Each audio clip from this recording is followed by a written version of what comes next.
CPA Abdullahi Mohammed Abdi, Ms. Beatrice Kosgei, and Mr. David Simpson Osawa Owor. Honorable members, you may wish to note that the approval of the appointment of members of the Central Bank of Kenya Board is one of the exceptions where the law prescribes approval of nominees by Parliament. Specifically, Section 11.2 of the Central Bank of Kenya Act Cap 491 states that, and I quote, "The chairperson and directors shall be appointed by the President with the approval of Parliament." In this regard, the nomination for appointment is to be considered by the two houses of Parliament. The established practice in similar instances that the relevant committees of the two houses undertake the approval hearings jointly and report back to the respective houses. Therefore, in keeping with this practice, I hereby refer the message from His Excellency the President, together with the CVs and other testimonials of the nominees, to the Departmental Committee on Finance and National Planning, and direct: 1, that the vetting of the nominees for appointment as members of the Board of the Central Bank of Kenya be conducted by the Departmental Committee on Finance and National Planning of the National Assembly, jointly sitting with the relevant committee of the Senate. 2, that the quorum of the joint sitting of the committees will be the respective quorums of each of the committees as stipulated in the standing orders of the respective houses. 3, that as contemplated under Rule 9(6) of the joint rules, unless a decision is reached by consensus, any vote to be taken in the joint sittings of the committees shall be by separate houses. This will ensure that the numerical differences of the individual members representing the houses in the joint sitting of the committee has no effect on the decision of the joint sittings.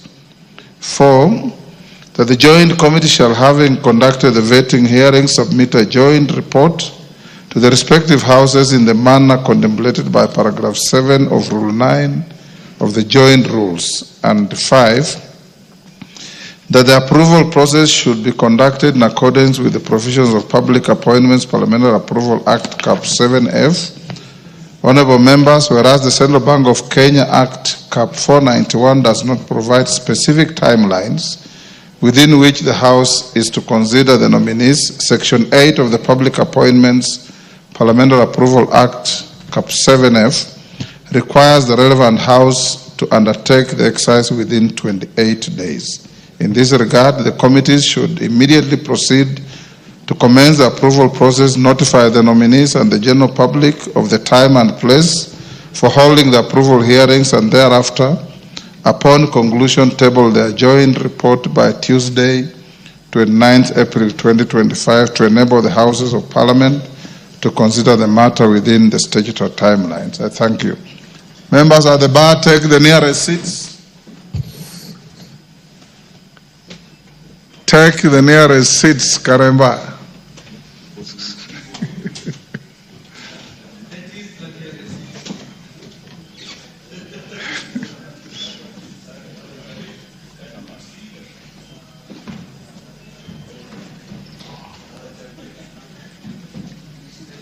Sirma, what is your idea of the nearest seat?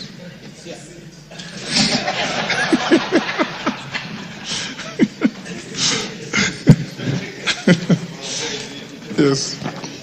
Honorable members, the second message is from the Senate on the passage of the County Government's Additional Allocations Bill, Senate Bill number 1 of 2025. Honorable members, pursuant to the provisions of Standing Order 41-4, I wish to report to the House that I have received a message from the Senate regarding the passage of the County Government's Additional Allocations Bill, Senate Bill number 1 of 2025. The message conveys that the Senate considered and passed the County Government's Additional Allocations Bill, Senate Bill number 1 of 2025 on 1st April 2025 with amendments. The bill, which is sponsored by the Senate Majority Leader, was published via Kenya Gazette Supplement number 6 of 6th February 2025. It seeks to provide for the additional allocations to county governments for the 2024-2025 financial year and the responsibilities of national government and county government pursuant to the said allocations. Having passed the bill, the Senate now seeks the concurrence of the National Assembly on the bill in accordance with the provisions of Article 110(4) of the Constitution. Honourable members, you will recall that prior to the receipt of the said Senate bill, this House passed the County Government's Additional Allocation Bill, National Assembly Bill number 2 of 2025, on 14th March 2025, following which I referred it to the Senate for consideration. Notably, the bill also seeks to provide for additional allocations to county governments for the 2024-25 financial year and the responsibilities of the national government and county governments. As such, honourable members, it is evident that both the National Assembly Bill and the Senate Bill seek to address the same subject matter. The House is now therefore confronted with the two versions of a bill with similar import. Honourable members, in the circumstances and so as to facilitate consideration of the Senate version of the bill, I have directed the clerk to schedule the bill for the first reading during the next sitting of the House. Thereafter, the bill will stand referred to the Budget and Appropriations Committee for consideration in terms of the provisions of Article 110 and 114 of the Constitution. The committee is required to prioritize consideration of the Senate bill and also confer the National Treasury on the contents of the bill vis-à-vis those of the bill that was originated and already passed by this House. Honourable members, thereafter, the committee is required to report to the House as soon as is practicable with the recommendations on the next appropriate steps to be taken on the Senate bill, noting that this House already passed a similar bill. The House is accordingly guided. I thank you. Honourable members, before the next order, in the public gallery we have St. Mary's Mixed Day Kiga Secondary School from Runyenjes, Embu, St. Mary's Mixed Junior and Primary School from Chepalungu, Bomet, and Aga Khan School, Kisumu, from Kisumu Central, Kisumu. I have been asked by the member for Kisumu Central to give him an opportunity to welcome the students of Aga Khan School, Kisumu, and on our behalf to welcome the rest of the schools. But Honorable Mandazi has also asked me for an opportunity to welcome St. Mary's Mixed Junior and Primary School, Chepalungu. So member for Kisumu, I give you 1 minute, and Mandazi 1 minute. Honorable Speaker, thank you very much for giving me the opportunity to welcome one of my best performing schools, Aga Khan School. Aga Khan is one of the oldest schools in my constituency, and they are here on a study trip, and I welcome them, and I want to advise the students that this is the best place to learn some of the ways of making laws. Welcome to this House. Thank you. Of Chepalungu. Yeah, thank you so much, Honorable Speaker, for the recognition to welcome St. Mary's Junior and Primary School from Chepalungu constituency. And this is a school, Honorable Speaker, that is within my constituency, and it is known for great performance. This is the school that my own children go to, and I want to recognize them as they come to Parliament to see what we do. I want to encourage them that they work hard, and in the future, they become better leaders. All the best to all the schools that have come to visit and to see what we do here in Parliament. Thank you so much, Honorable Speaker, and welcome St. Mary's and all other schools. Thank you. Thank you. To complete the cycle, Karemba.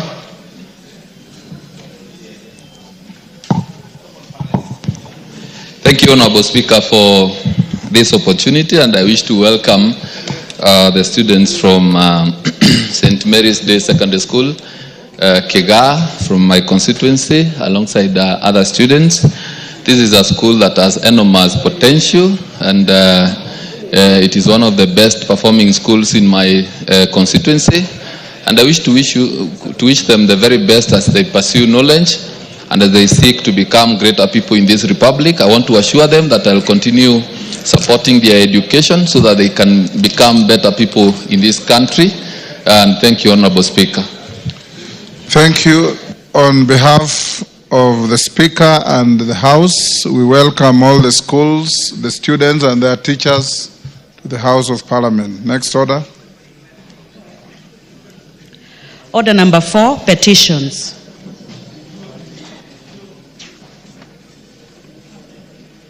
Yes, we have 2 petitions. The first one is by a member for Taveta, John Bwire. Is he in the House? John Bwire, petition deferred to Thursday. The next is Martin Owino, member for Ndiwa. Thank you, Mr. Speaker. Mr. Speaker, this is regarding the unfair labor practices by Sukari Industries in Homa Bay County. I, the undersigned, on behalf of the workers of Sukari Industry Limited in Homa Bay County, draw the attention of the House to the following. 1. That on 8th February 2024, workers of Sukari Industry Limited in Ndiwa constituency staged a protest against discrimination, unfair labor practices, and unfavorable working conditions imposed by the employer, which violate Article 27 of the Constitution. 2, that while some of the workers are directly employed by the company, a majority of them are engaged through outsourced firms.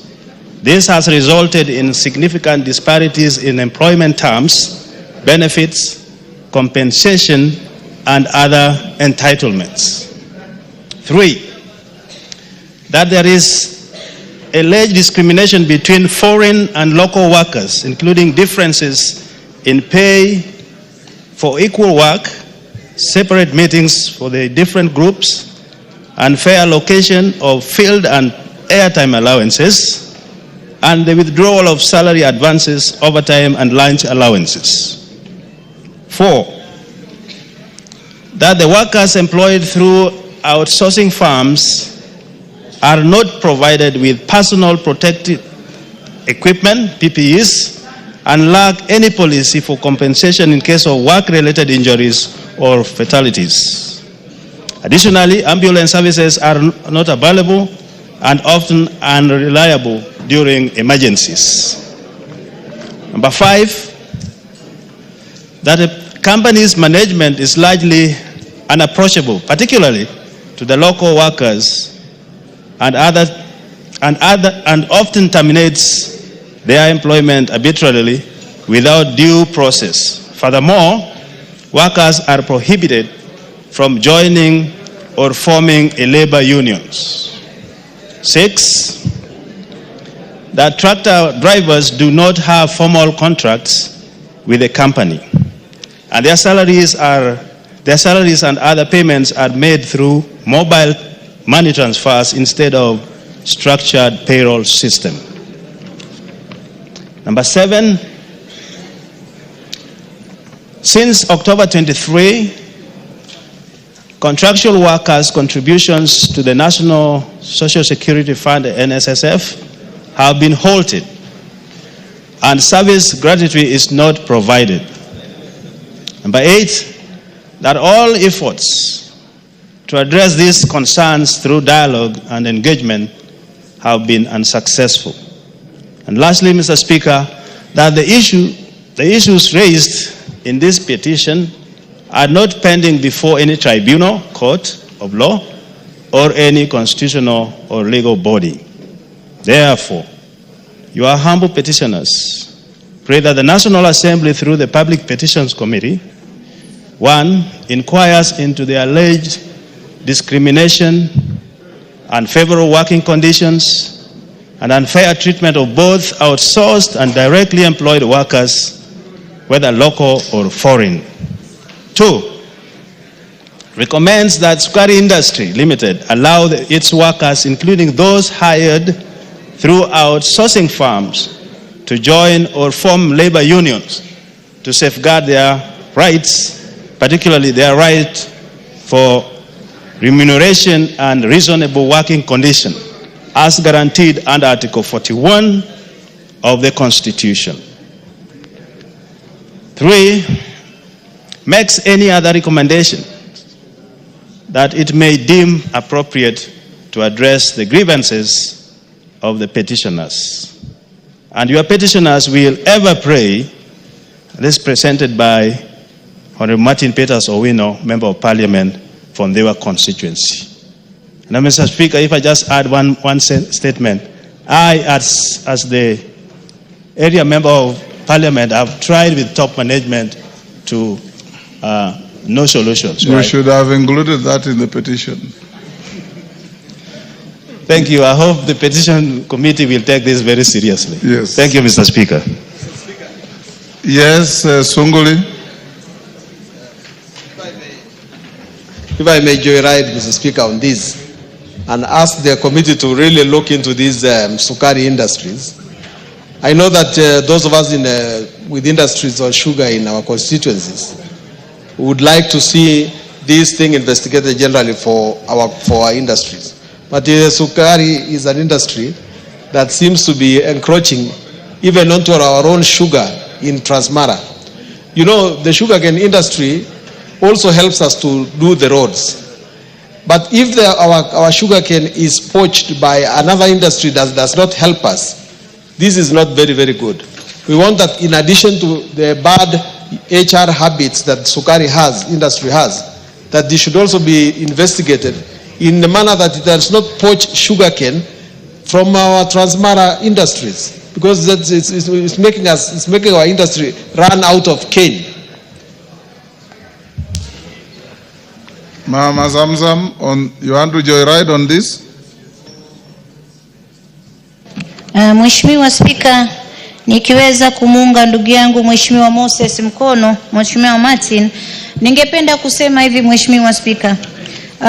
Vile wanavyofanya hawa wafanyikazi wa sukari industries, Mheshimiwa Spika, imekuwa ni dhahiri kuwa Wakenya wengi ambao wanafanya katika hizi industries wanadhalilishwa sana Mheshimiwa Spika. Ukiangalia hata kuingia katika union, na hata hii imefanyika hata Mombasa katika makampuni kule EPZ tulikuwa na hizi case Mheshimiwa Spika. Wafanyikazi wakitaka kuingia union wanakatazwa kwa sababu ile ndio sehemu peke yake ambayo wanaweza kutatuliwa matatizo yake. Mshahara uko duni kabisa, sio kulingana na sheria ya leba vile ilivyo Mheshimiwa Spika.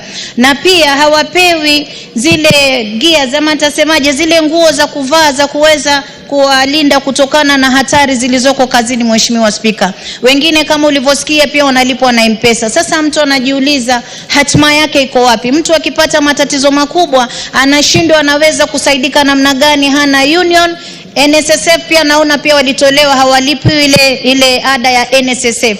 Kwa hiyo mimi naona hawa wafanyikazi hata kama walienda maandamano wamedhulumika sana na wanastahili wapate haki katika bunge hili, na hasa kamiti ambayo inahusika na masala haya muangalie kwa kina, muhakikishe kuwa wafanyikazi wa Kenya wanaangaliwa vizuri, hasa wale ambao wanafanya kazi za mkono wananyanyasika sana. Asante sana Mheshimiwa Spika.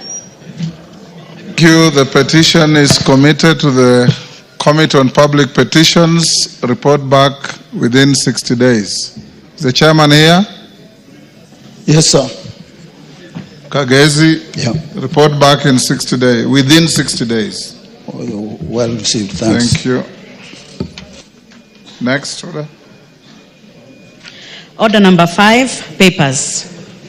Majority Leader. Speaker, Honorable Speaker, thank you, Honorable Speaker.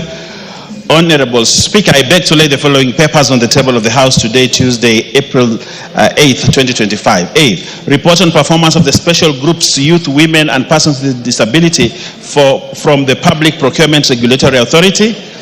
B, report of the Auditor General on forensic audit on the Kenya Airports Authority and Adani Airport Holdings Limited, Jomo Kenyatta International Airport Leasing Plan. C, reports of the Auditor General and financial statements for the year ended 30th June 2024 and certificates there in respect of 1. Affordable Housing Board, the 3 months period. 2. Agricultural Information Resource Center Revolving Fund.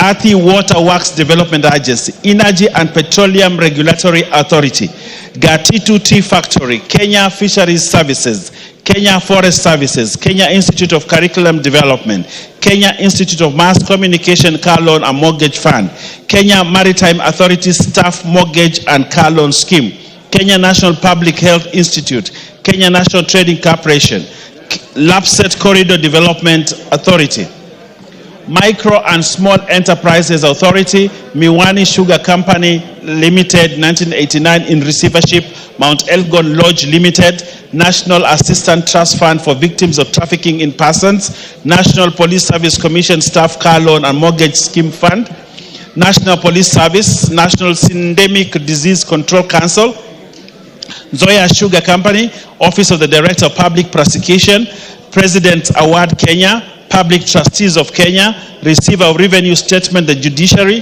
School Equipment Production Unit, Scrap Metal Council, State Department for Livestock Development, State Department for Micro, Small and Medium Enterprises, MSMED Development, Sunset Hotel Limited, the Horn of Africa Groundwater for Resilience Project IDA credit number 70820 KE grant number P 174867 Water Resources Authority, the Senate Unclaimed Financial Assets Authority Staff House and Car Loan Scheme, and lastly, Honorable Speaker, Waterhouse Receipts System Council. I thank you, Honorable Speaker, and I beg to lay. Thank you. Chairperson, Committee on National Government Constituencies Development Fund, Sirma. Thank you, Honorable Speaker. Honorable Speaker, I beg to lay the following paper on the table of the House today, Tuesday, 8th of April, 2025. Report of the Committee on National Government Constituency Development Fund on nominees to the National Government Constituencies Development Fund Committee for 37 constituencies. I beg to lay. Thank you. Chairperson, Departmental Committee on Finance and National Planning, Kimani. Honorable Speaker, I beg to lay the following paper on the table of the House today, Tuesday, the 8th of April of 2025. Report on the Departmental Committee on Finance and National Planning on its consideration of the Excess Duty Amendment Bill, National Assembly Bill number 7 of 2025. Thank you, Honorable Speaker. Chairperson Jailak.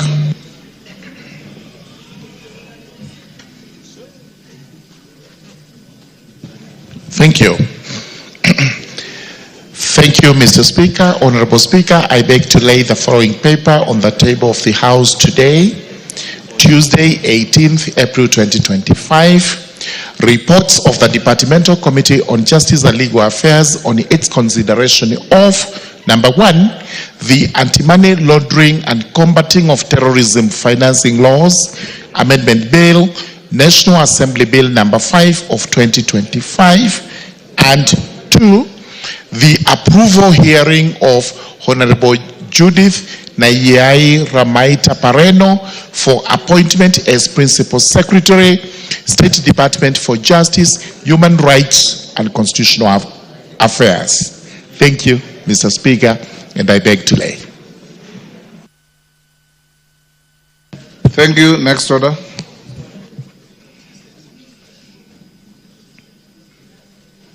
Order number 6, notices of motion. Chairperson, Public Petitions Committee. Thank you, Honorable Speaker. Honorable Speaker, I beg to give notice of the following motions. Number 1, that this House adopts the report of the Public Petitions Committee on its consideration of a public petition number 41 of 2023 regarding banning of TikTok in Kenya, laid on the table of the House on Wednesday, 25th September 2024. Number 2, that this House adopts the report of the Public Petitions Committee on its consideration of a public petition number 01 of 2023 regarding poor implementation of the Edu Afya medical scheme in public schools, laid on the table of the House on Thursday, 7th December 2023.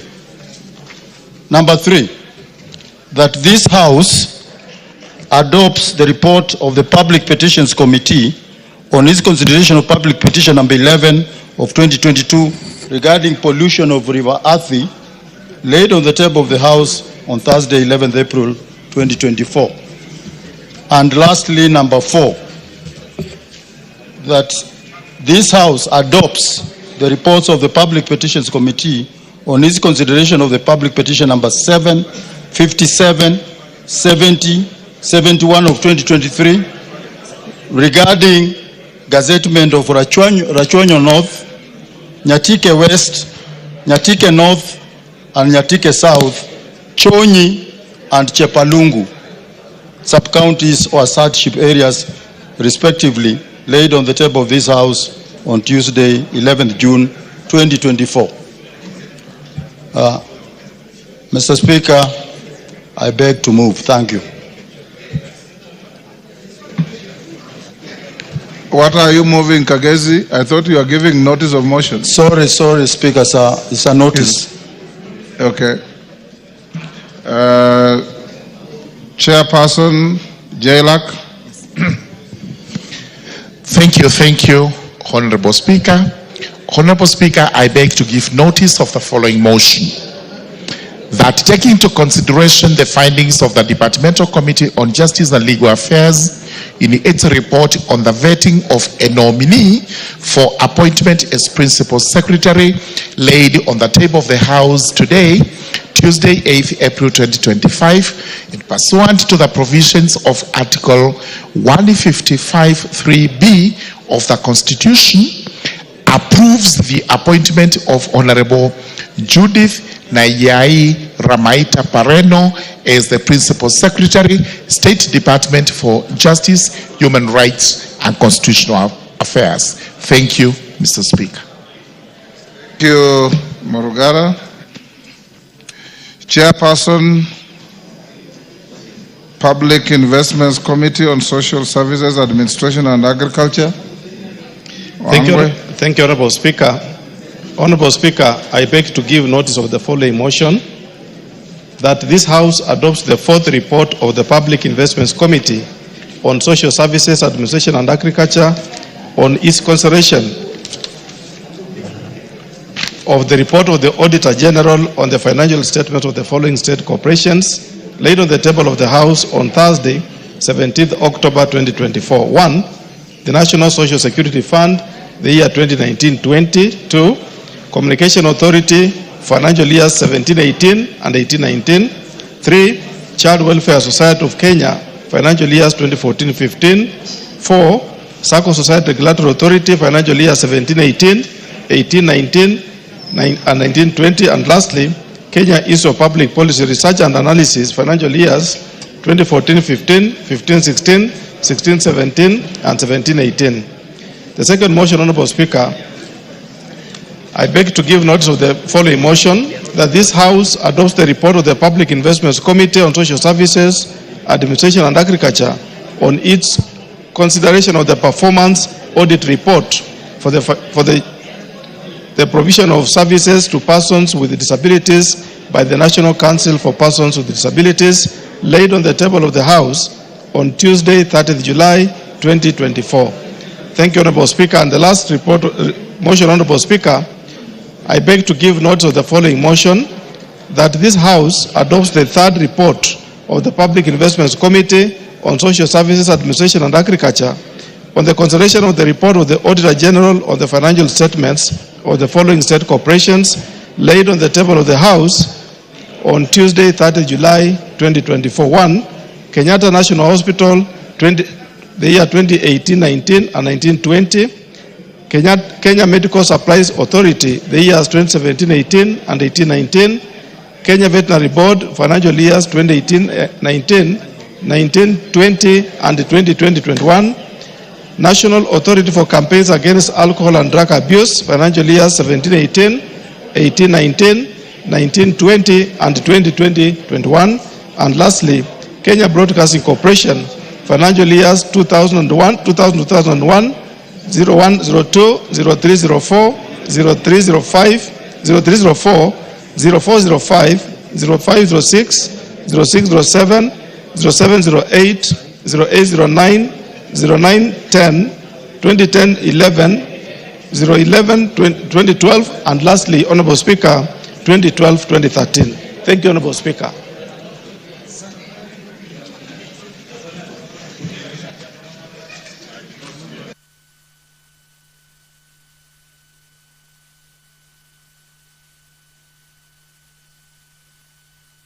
Honorable members, before we go to statements, I'll direct the reorganization of the order paper so that we go to order number 8.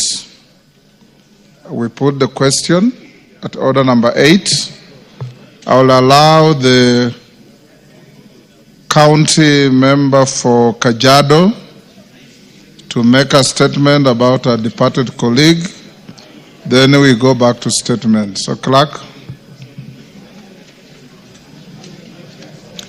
Order number 8, motion, ratification of the agreement for the establishment of the Africa Finance Corporation. Question to be put. Members on their feet, take your seats.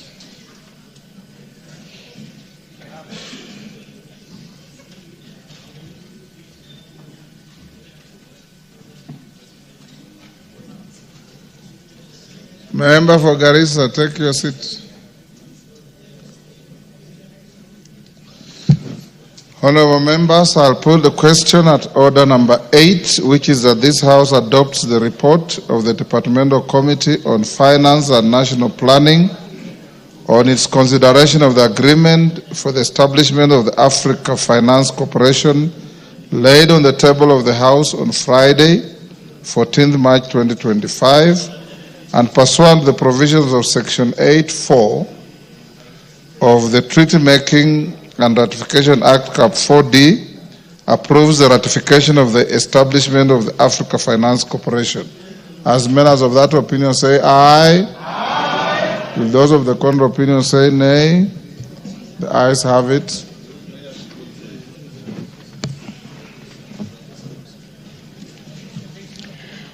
Order number 7, questions and statements. We'll start with the Sangaire.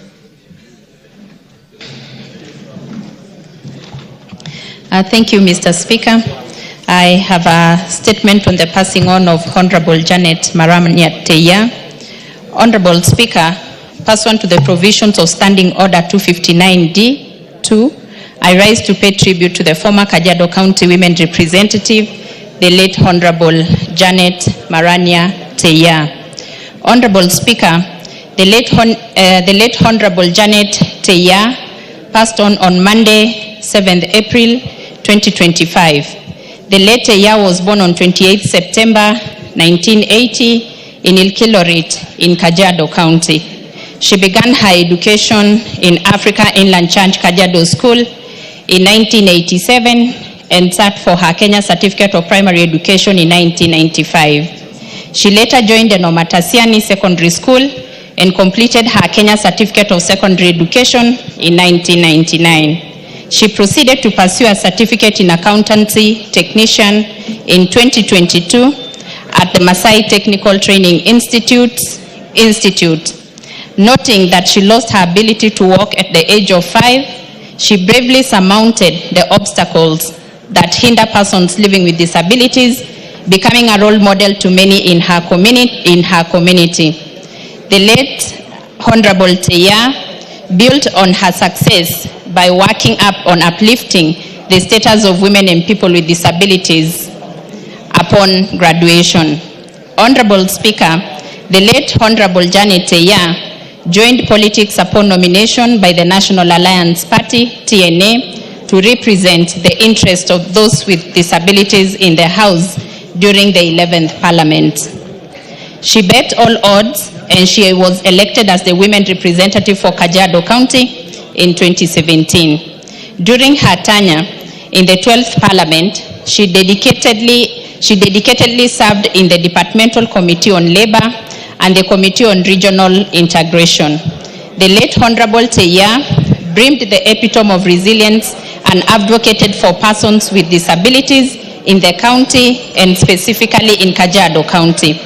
After exiting politics, the late Honorable Teiyaa joined the National Government Constituency Development Fund as a board manager, where she served until her untimely death. Honorable Speaker, on behalf of Kajiado County and the women leadership of this House, I extend our deepest condolences to the family of the late Honorable Janet Teiyaa, the people of Kajiado County, and the nation at large.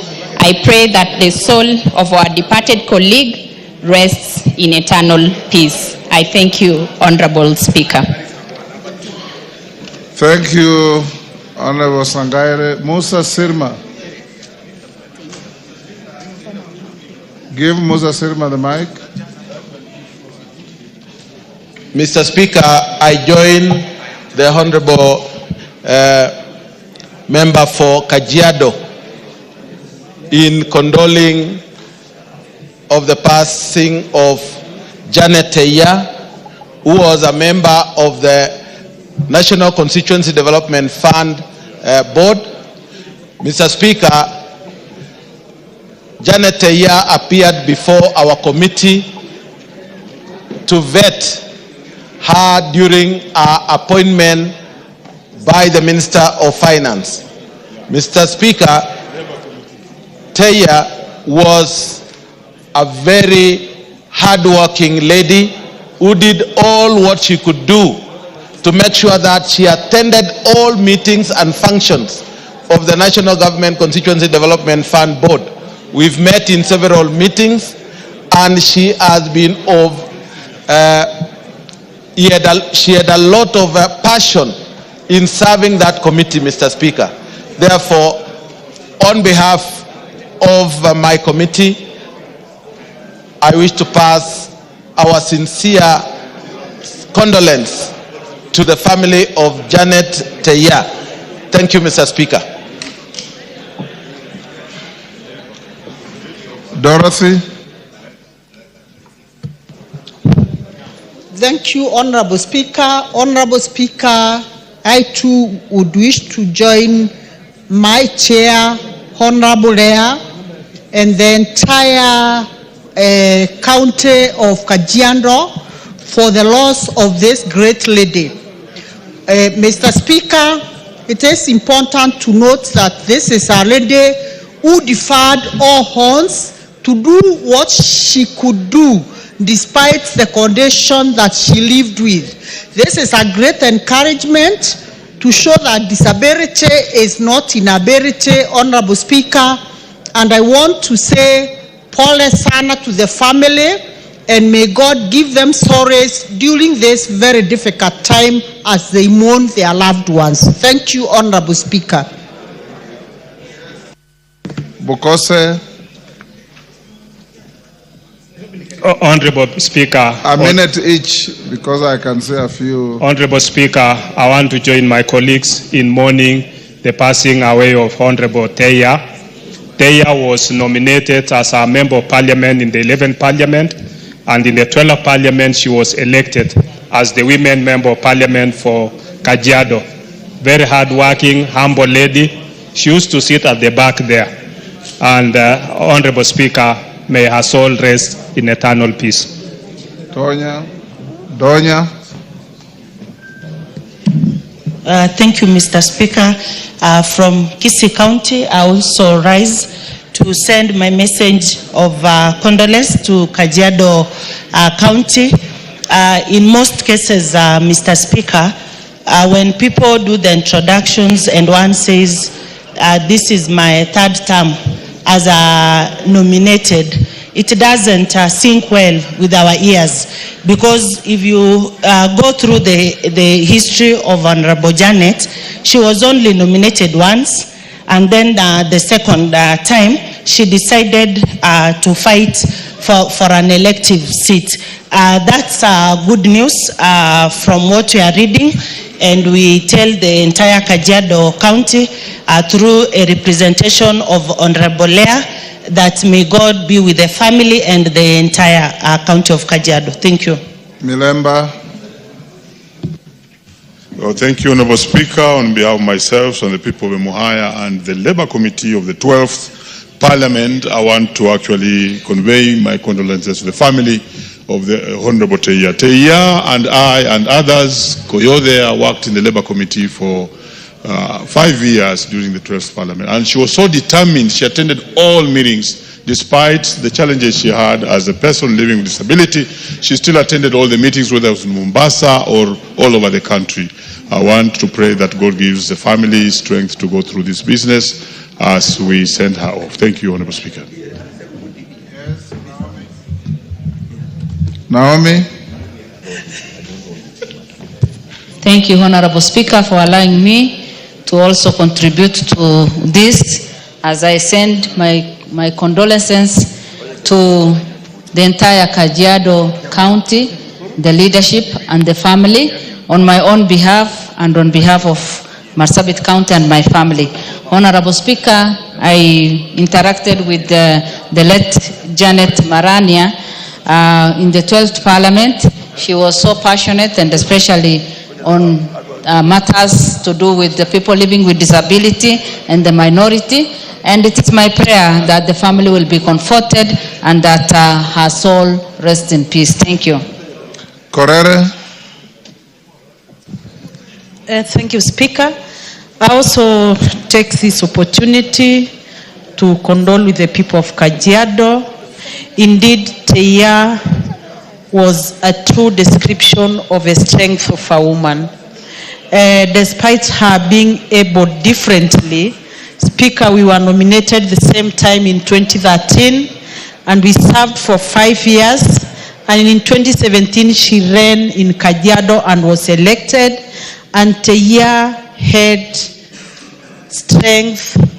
She had, she had the passion to serve the people of Kajiado, and she was just what you could describe as a true powerhouse. May her soul rest in peace, and may perpetual light shine upon her.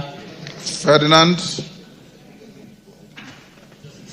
Thank you, Mr. Speaker, for giving me the chance to say pole to the Kajiado people, because Janet, we were together with her on 12th and the 13th and 14th and the 12th Parliament, and she was a very active member of this House. I just take this opportunity on my own behalf, on the people of Kwanza and Trans Nzoia County, to say pole to the family, and may her soul rest in peace. Thank you.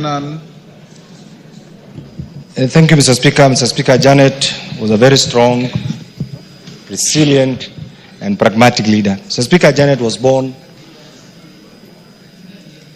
to a pastoralist family. Mr. Speaker, you understand with the challenges that she faced going to school at that particular time, and later on clearly providing leadership. It's a clear demonstration that disability is not inability. I want to join her family and say pole, and I hope many ladies from the pastoralist community, led by the chair of the parliamentary women caucus, will clearly emulate what Janet has done and ensure that many of our girls go to school and demonstrate this hidden leadership, God-given leadership. May her soul rest in peace. Member for Embu County. Daboen. I have one, actually. Yes. Give Daboen. Thank you, Honorable Speaker. I want also to take this opportunity to mourn with the people of Kajiado County for the loss of their loved one. And on behalf of the Embu County community, I want to send my sincere condolences to the family and the entire county of Kajiado. And above all, as we recognize this great lady who against all odds was able to make good leadership in terms of what she actually did in the parliament. We are praying as parliament that indeed we may be able to emulate what she used to do and what she was able to achieve. And again, above all, I want to say that disability is not inability. She was able to do great things and we are able to recognize today. So on my own behalf and on behalf of Embu County, my sincere condolences to the entire Kajiado community. Thank you, Honorable Speaker. Women Rep Trans Nzoia.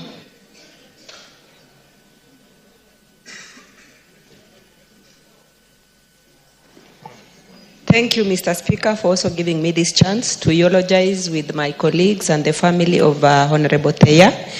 And I must say that I didn't know her in person, but from what my colleagues have said, I must say that I'm proud of her, because being nominated the first time and you think of going for an elective seat after that, that is an encouragement, and that is what we are looking into any other member of parliament who is nominated, to make an effort to vie for those seats, so that we encourage others also to continue competing in these elective seats.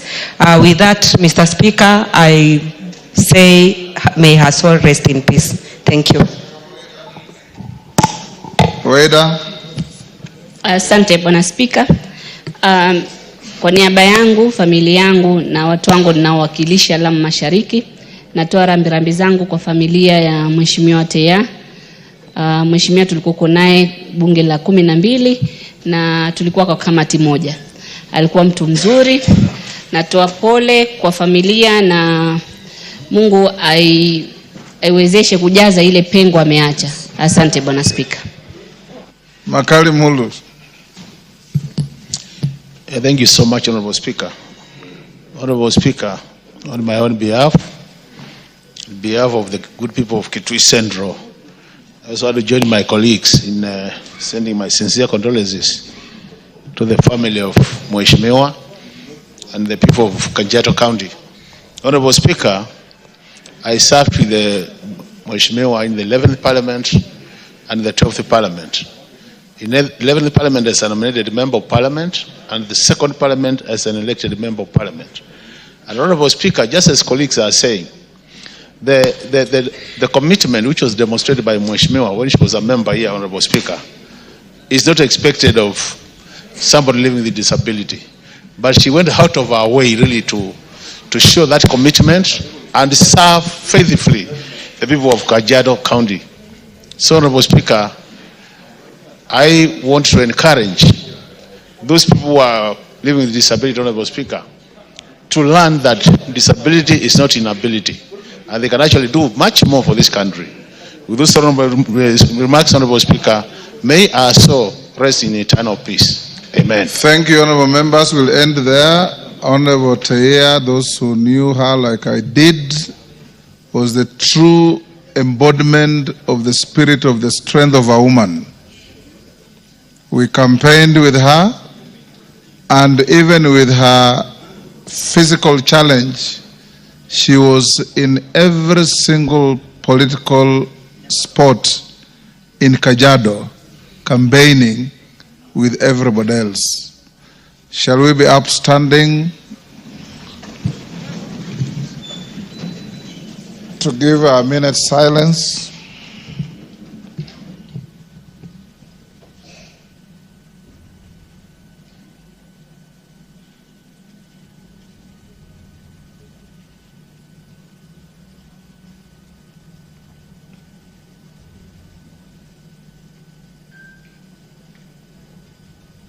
May her soul rest in eternal peace. Amen. Before the next, allow me to acknowledge in the public gallery Little Lambs School from Ainabkoi, Uasin Gishu. On your behalf and on my own behalf, we welcome the Little Lambs to the House of Parliament. We go on with the statements. Honorable Kakai Bissau.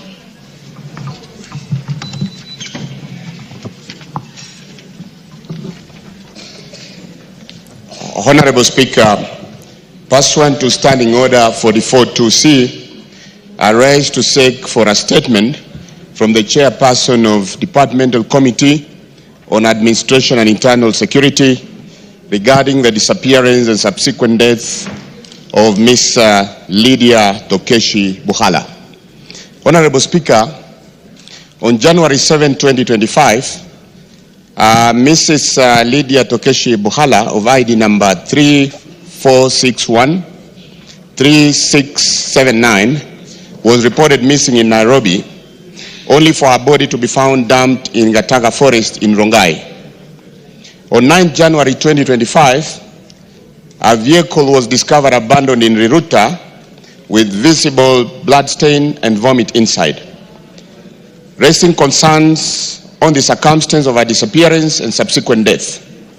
This necessitated a forensic analysis of the evidence found in the vehicle in relation to her disappearance and subsequent death.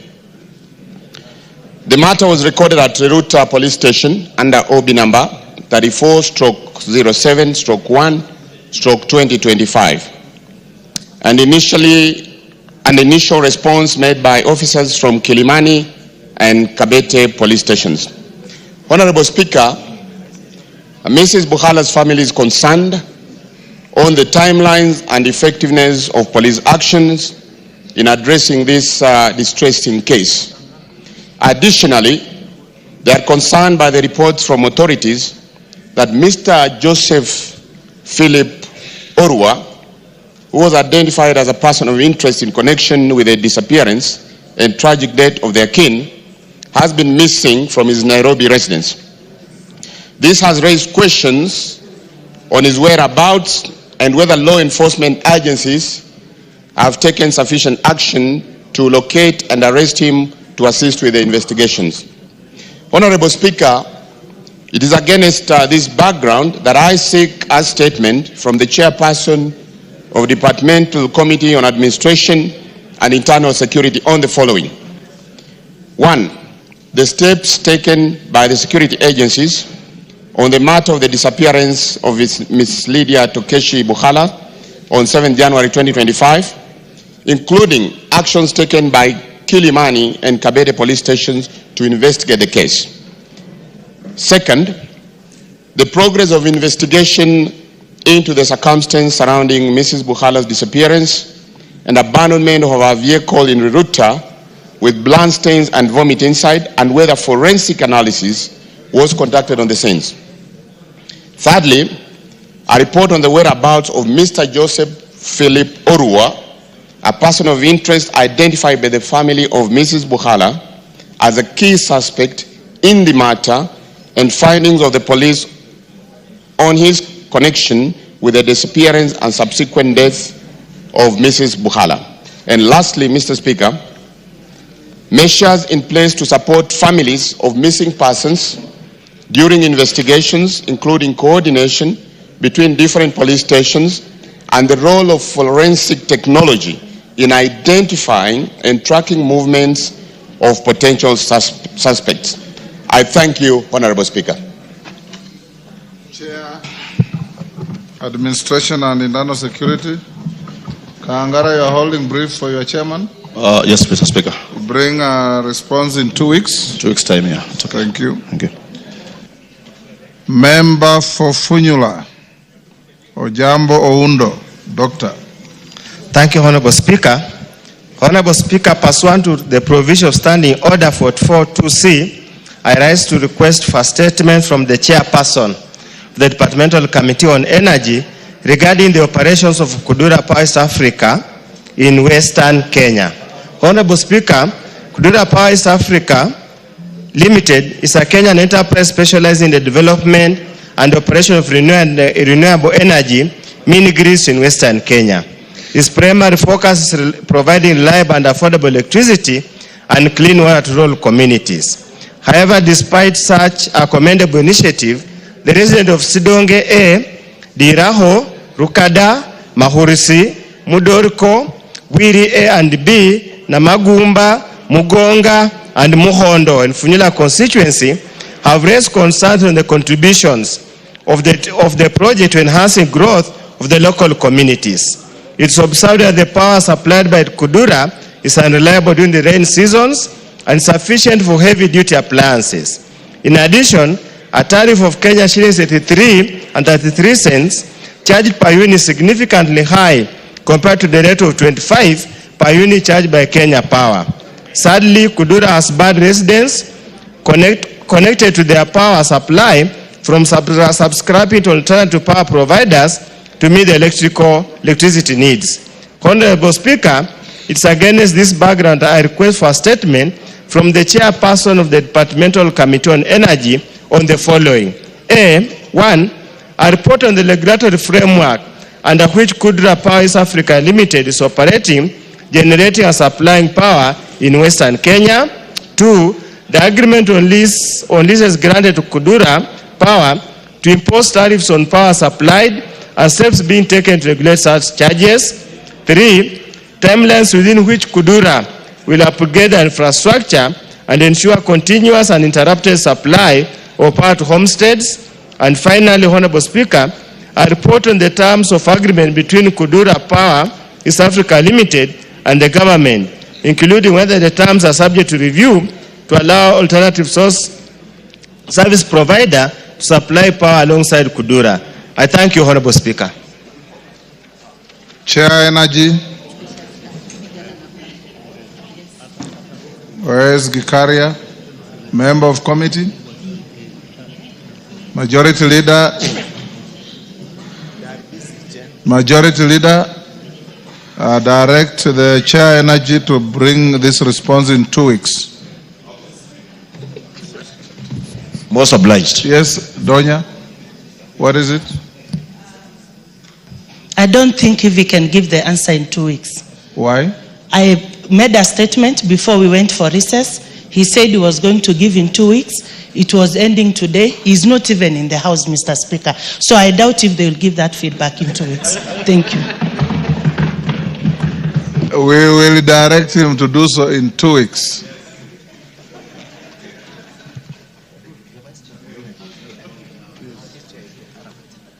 Is the Vice Chair of Energy here, I'm told? Yes. Aramat. Yes, yes. You can hear those aspersions against your committee? Yes, I will. Of your inability to bring a statement in accordance with your promise to the House. Yes, Mr. Speaker, we will bring a response to Honorable Donya's request on Thursday, and this one in 2 weeks. No problem, Mr. Speaker. Next, Kakuta Maimai, Member Kajiado East.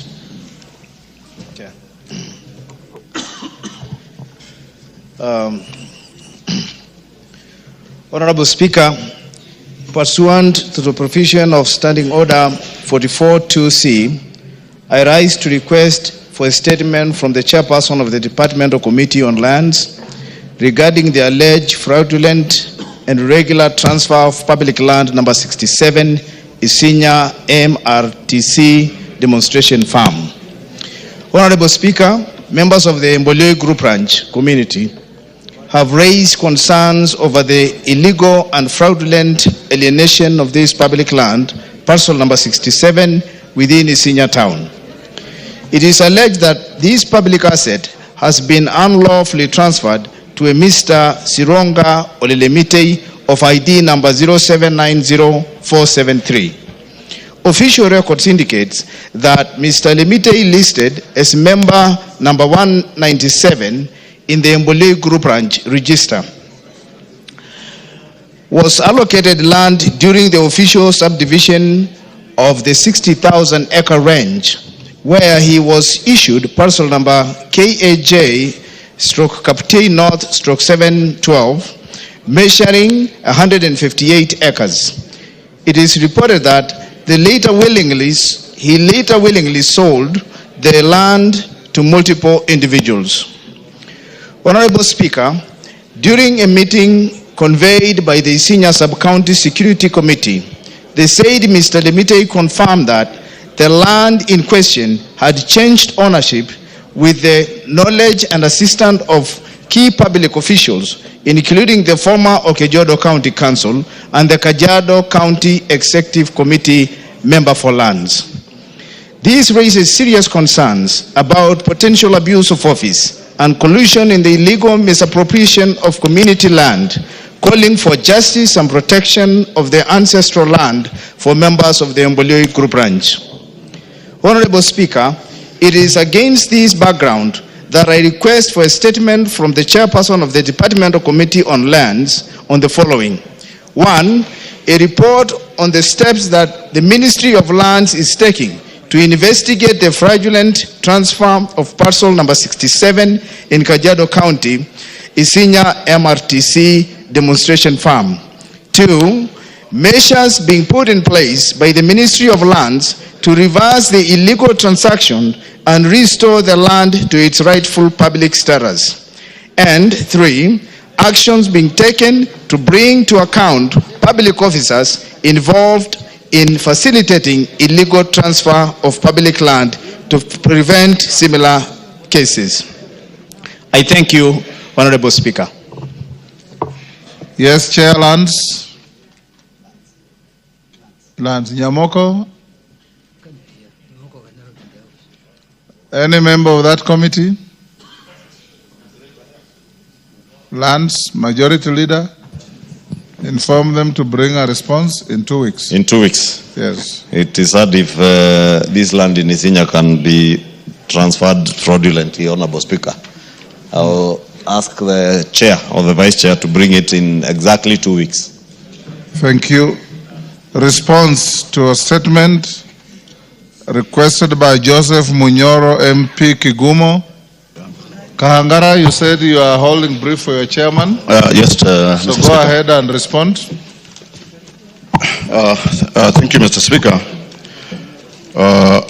I wish to respond to a statement regarding the disappearance of persons.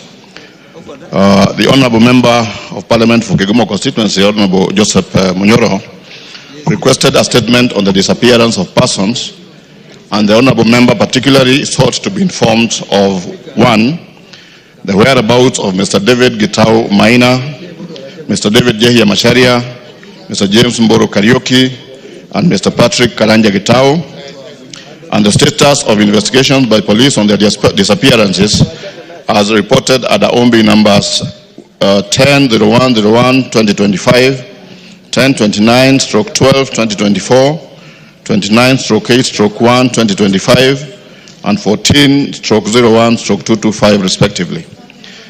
Also, number 2 is actions being taken by the Ministry of Interior and National Administration to ensure that the said persons are expeditiously traced and reunited with their families, and perpetrators of the disappearances are brought to book.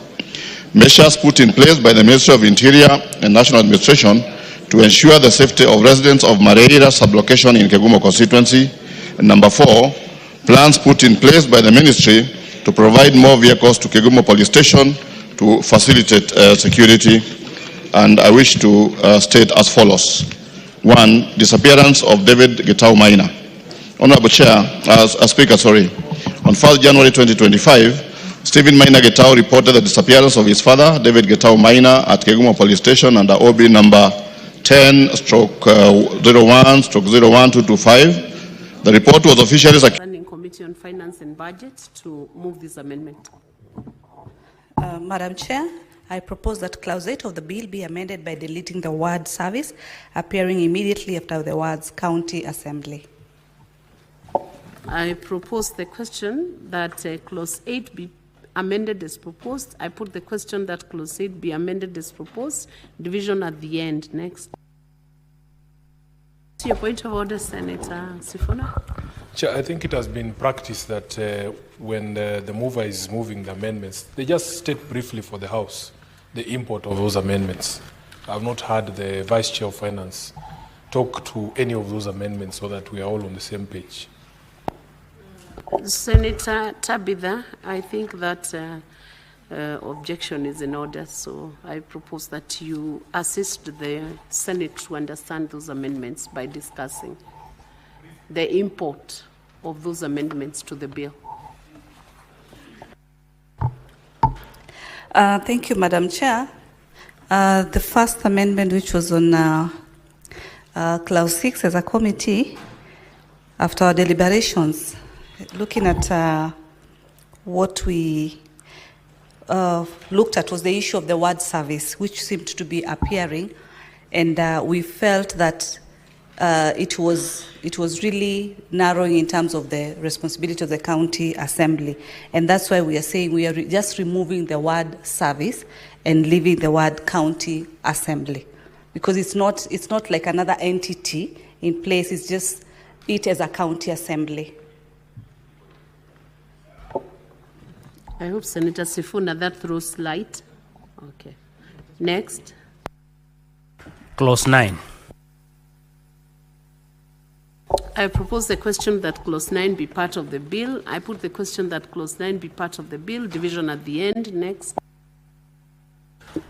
Clause 2, the title, and clause 1. I propose the question that clause 2, the title, and clause 1 be part of the bill. I put the question that clause 2, the title, and clause 1 be part of the bill. Division at the end.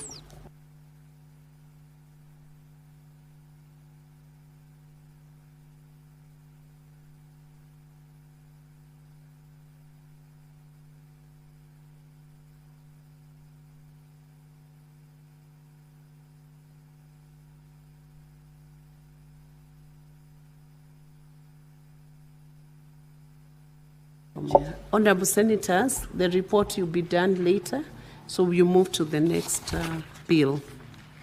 So next order.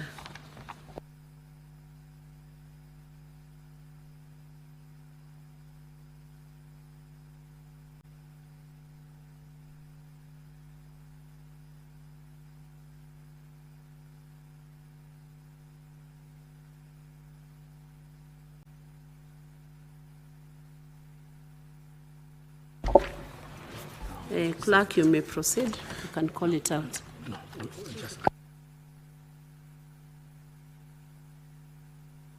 Development Fund Regulations 2016.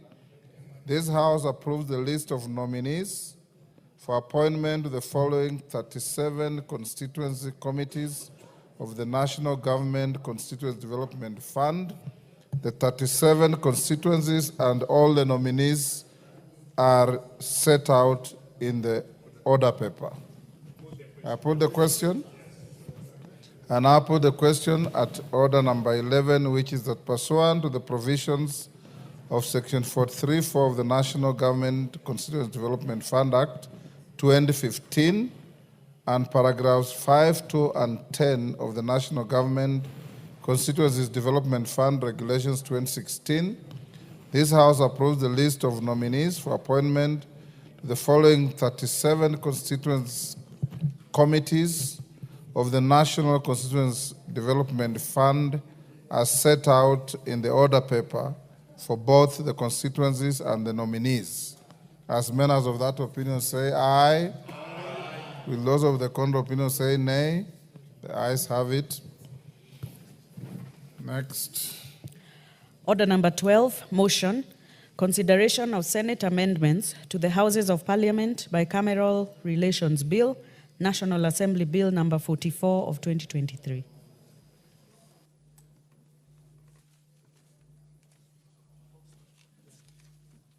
Honorable members, as we go to order number 12, once we dispose of order number 12, the manner in which we dispose of order number 12 will determine the fate of order number 13. Then we have order number 14, which I'm told is a very short order. After that, I'll direct that we reorganize the order paper to move order number 17 to precede order number 15, and thereafter we shall move sequentially as listed on the order paper. Chepkonga. Thank you very much, Honorable Speaker. Honorable Speaker, I wish to move that the Senate amendments to the Houses of Parliament Bicameral Relations Bill, National Assembly Bill number 44 of 2023 be now considered. Mr. Speaker, this is a bill that originated from this House. This is a bill that contains a raft of proposals, Mr. Speaker, to guide the bicameral relations between the two houses. Mr. Speaker, I will be requesting the House to agree with the Committee of Justice and Legal Affairs to reject the proposed amendments from the Senate. Because those amendments, Mr. Speaker, water down the bill and seeks to amend the Constitution through the back door. Mr. Speaker, just to recast what were the issues that were contained in the bill that we passed in this House. Mr. Speaker, this bill was first published in 2023. And Mr. Speaker, the bill sought to amend, sought to give effect to Articles 109, 110, 113, 114, and 118 of the Constitution to foster the bicameral relations by prescribing procedures for ensuring seamless consideration of the legislative business of both houses of Parliament. In particular, Mr. Speaker, the bill sought to outline a framework to implement Article 110 of the Constitution, which has been a basis of disputes between the two houses. As you know, Mr. Speaker, this particular article has been of serious and tremendous contention between the two houses as to the manner in which we should consider various bills in light of Article 110(3) of the Constitution. Number two, Mr. Speaker, the bill that was sent to the Senate proposed parameters for the speakers of Parliament to consider when determining whether a bill concerns county government. And thirdly, the bill sought to encourage collaboration by permitting co-sponsorship of bills between members of the National Assembly and the Senate. It also outlines procedures for joint proceedings, mediation, and joint committees of Parliament. Mr. Speaker, as you are aware, there has not been a procedure in the standing orders of both houses, the National Assembly and the Senate, that allows members of both houses to sponsor a bill, to co-sponsor a bill. As it is, like for instance, we were seeking to co-sponsor the constitutional amendment on the entrenchment of the various funds in the Constitution. But the standing orders do not allow members of the other house to co-sponsor that bill with us, Mr. Speaker. And fourthly, the bill proposed that was passed and sent to the other house for joint public participation. As you are aware, Mr. Speaker, the various committees have been, this house has been conducting public participation on a number of raft of bills. And the other house, the Senate, Mr. Speaker, considers also the bills that touch on the counties that are sent to the other house. And they restart the whole process of Article 118, wasting public funds. And so this bill was seeking to introduce a procedure for ensuring that we do not duplicate public participation in an effort to pass a number of bills. And finally, Mr. Speaker, the bill also required both houses, to adopt what we call alternative dispute resolution. Mr. Speaker, as you are aware, there has been a rush by the other house in many instances to seek court's interpretation on a number of issues that this house has passed. This house has never taken the Senate to the judiciary or to judicial process. Mr. Speaker, instead of us sitting down and agreeing on our issues, Mr. Speaker, the Senate has been rushing to the courts of law to seek protection from the judiciary, which is another arm of government, instead of people seeking to resolve their issues that are of interest to the people of Kenya. Mr. Speaker, this has been completely out of order, and this bill sought to resolve those issues, Mr. Speaker. And having considered the amendments, having the Department Committee on Justice and Legal Affairs, having considered the amendments, they are proposed to reject the amendments as proposed by the Senate. And Mr. Speaker, I will be requesting the Honorable Murugara to second this particular motion, and he will give the reasons for proposing the rejection. I have gone through the report, Mr. Speaker, and the report, Mr. Speaker, is very succinct and very cogent in the reasons that they are provided for the rejection of the proposed amendments to the bill that was approved by the House. Honorable Speaker, I am in complete agreement with that report. Mr. Speaker, so that we do not spend a lot of time, I just want to truncate to what I consider to be very important. Mr. Speaker, in the appeal, in the recent decision by the Supreme Court, arising from an appeal from the Court of Appeal by the Senate, in which it had sued the National Assembly on a number of bills that had been passed by this House without referring them to the Senate, in which we considered, Mr. Speaker, that there were bills that had nothing to do with the county governments. And Mr. Speaker, they took us to the High Court in the first instance. And the High Court invalidated 23 acts of parliament that had been passed by this House. The Court of Appeal similarly also made an attempt to invalidate those legislation.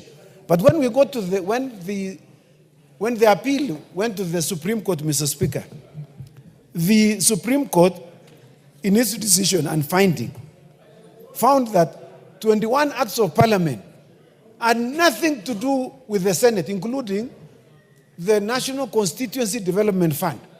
They found these particular legislations to have been within the remit of the National Assembly. And so, Mr. Speaker, the various orders that were sought by the Senate were all summarily dismissed, Mr. Speaker. And I just want to mention, for the avoidance of doubt, Mr. Speaker, the orders that were sought and were dismissed by the Supreme Court.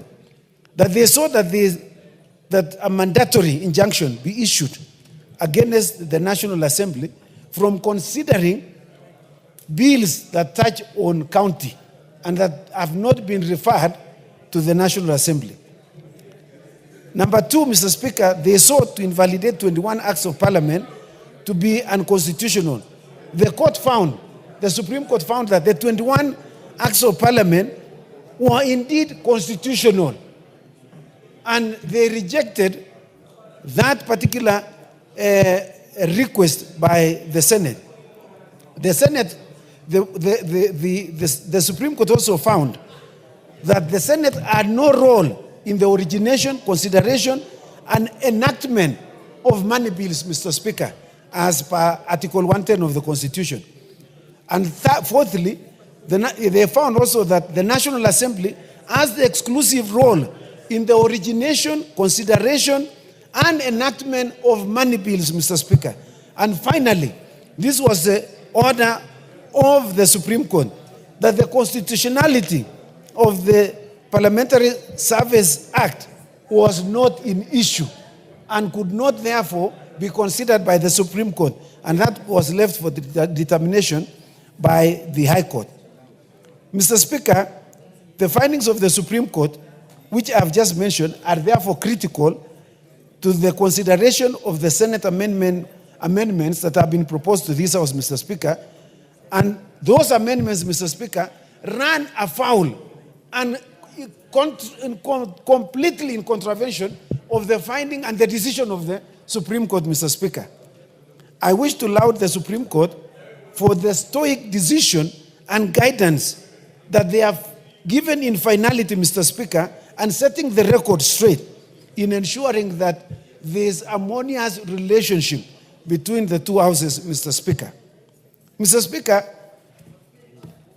I just want to mention this in closing. Mr. Speaker, recently we passed a request from the IEBC selection panel in which they sought for an extension of 14 days. This House passed that request, Mr. Speaker. When it went to the Senate questioned the manner in which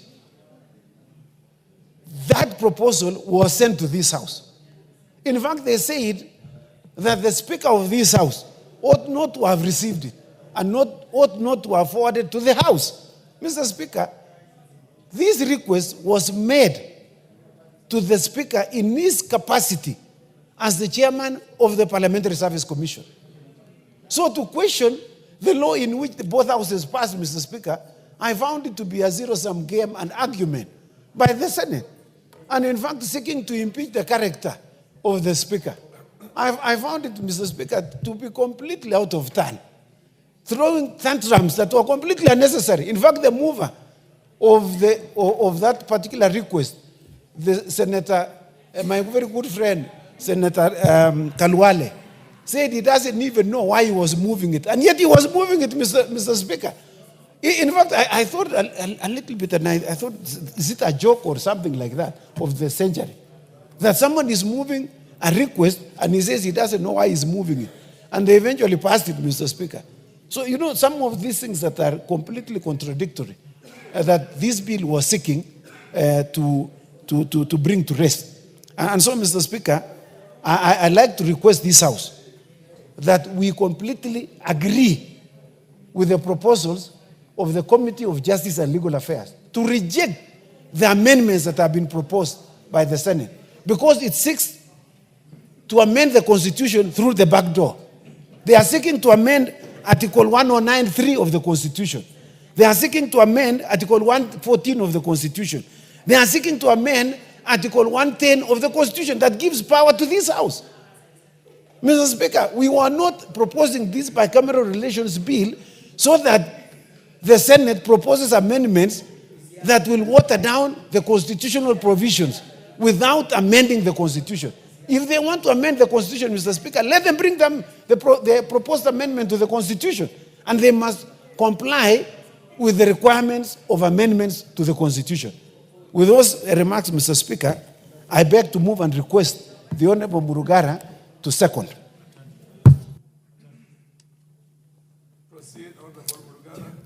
Thank you very much, Mr. Speaker.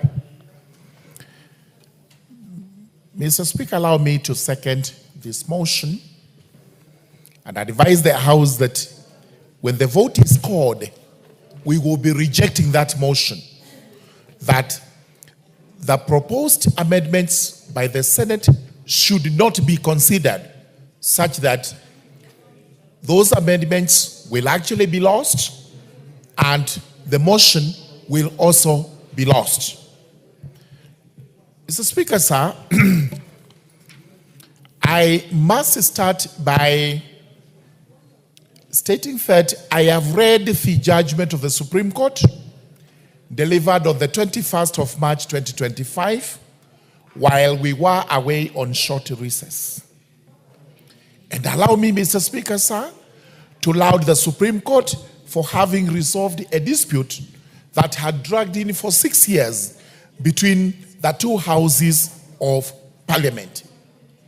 This was an excellent piece of work from the Supreme Court, and they deserve a pat on the backs for having resolved this and having clearly stated what should go to the Senate and what should not go to the Senate.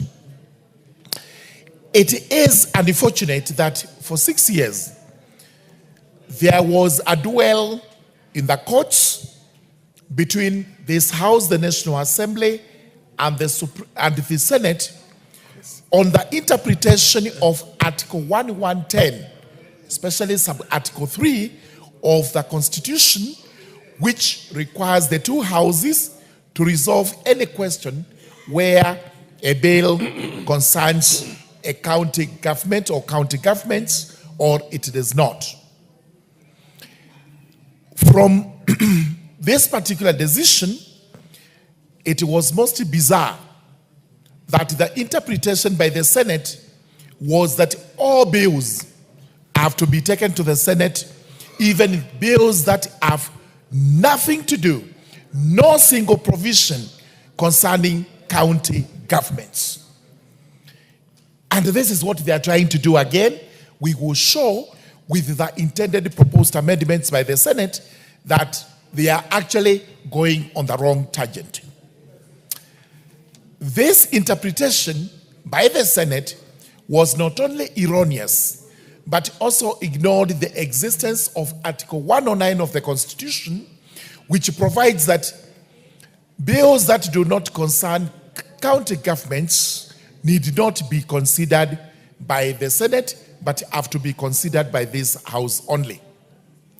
Therefore, this judgment is commendable in that it has settled that long dispute of 6 years and has clearly, expressly provided what falls under Article 110, sub-Article 3 of the Constitution, and that it's only bills that concern counties that possibly will have questions rising, which questions have to be determined by the two speakers. Article 96 of the Constitution clearly states what the mandate of the Senate is, which is to represent and protect the interests of the counties, and especially in the matters legislation, in the matters parliament. It is the legislative mandate of Senate which is limited to only bills concerning county governments, and not all bills as the Senate has tried to make us believe and was trying to make the courts to believe, which was rejected by the courts. There are obvious bills which must be taken to the Senate, and especially and including money bills. And what we have in mind include division of revenue and county allocation of revenue bills. Those ones go without gainsaying to the Senate, and where a question arises, the two speakers have to resolve. Honorable Speaker, sir, Justice and Legal Affairs Committee has keenly scrutinized the amendments proposed by Senate, and having carefully looked at them, we call for a rejection of those particular proposals. The reason is that the Senate indirectly tries to perpetuate unconstitutional practice and the misconceived arguments which they actually made in court and which arguments were lost. When the drafters of the Constitution actually came up with what we have and which we passed in 2010, they had in mind a bicameral parliament that was to work seamlessly and was to be guided by distinct mandates of each house. This is why it took time to make provisions on what the National Assembly would do and what the Senate would do in turn. We also have the fourth schedule where it is clearly defined which house is supposed to do what, and the functions are clearly demarcated between the national government and the functions of the county governments. Therefore, I wonder why anyone would ignore these very well thought out constitutional provisions, and we had to waste 6 years out there in the courts battling it out on what should go to the Senate and what should not go to the Senate. And having carefully read the judgment of the Supreme Court, having looked at their paragraph 95, which is in black and white, it now goes unquestioned where the concurrence process should be sought.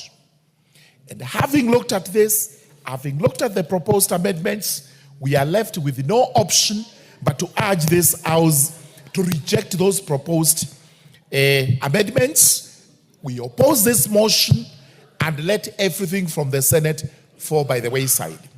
We will go to a mediation after that, and we will demonstrate to the Senate what exactly the Constitution says, what exactly we painstakingly went through when we were coming up with the report on the Bicameral Relations Act or Bill, which Honorable Chepkonga had actually taken pain to draft and urge it through this House to success. As I conclude,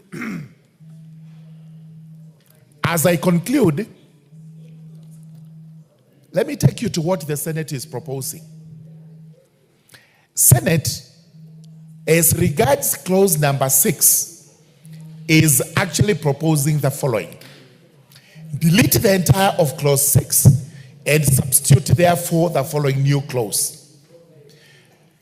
Clause 6, 1. Before a bill is read a first time in the House originating the bill, the Speaker of that House shall, pursuant to Article 1103 of the Constitution, invite the Speaker of the other House jointly to resolve the question on whether the bill is a bill concerning counties or a special bill or ordinary bill. What the Senate is proposing is that before any bill is read in this House, first and foremost, the two speakers must burn the midnight oil, must spend time, must also expend national resources in trying to sort out whether the bill concerns counties or not. May it be clear, and it is known to this House, there are bills which have nothing to do with the counties and have nothing to do with the Senate. And therefore, the Senate should not be calling upon us to waste our time, to waste resources, and possibly even energies, debating on whether a bill concerns a county or does not. Therefore, the entire of this proposal is a bad proposal which must be rejected. And had I more time, I would actually go through the entire proposed amendments from the Senate, which we are saying none of them qualifies to be considered by this House.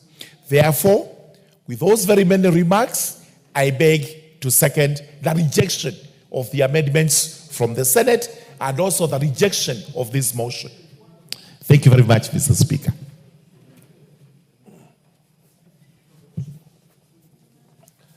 Honorable members, I now propose a question that the Senate amendments to the Houses of Parliament Bicameral Relations Bill, National Assembly Bill number 44 of 2023, be now considered. Yes, Pokose. Thank you, Honorable Speaker. Honorable Speaker, I stand to support the position taken by the committee on the consideration of the Senate amendments to the House of Parliament Bicameral Relations Bill, National Assembly Bill number 44 of 2023. Honorable Speaker, I also want to make my contributions to the Supreme Court judgment.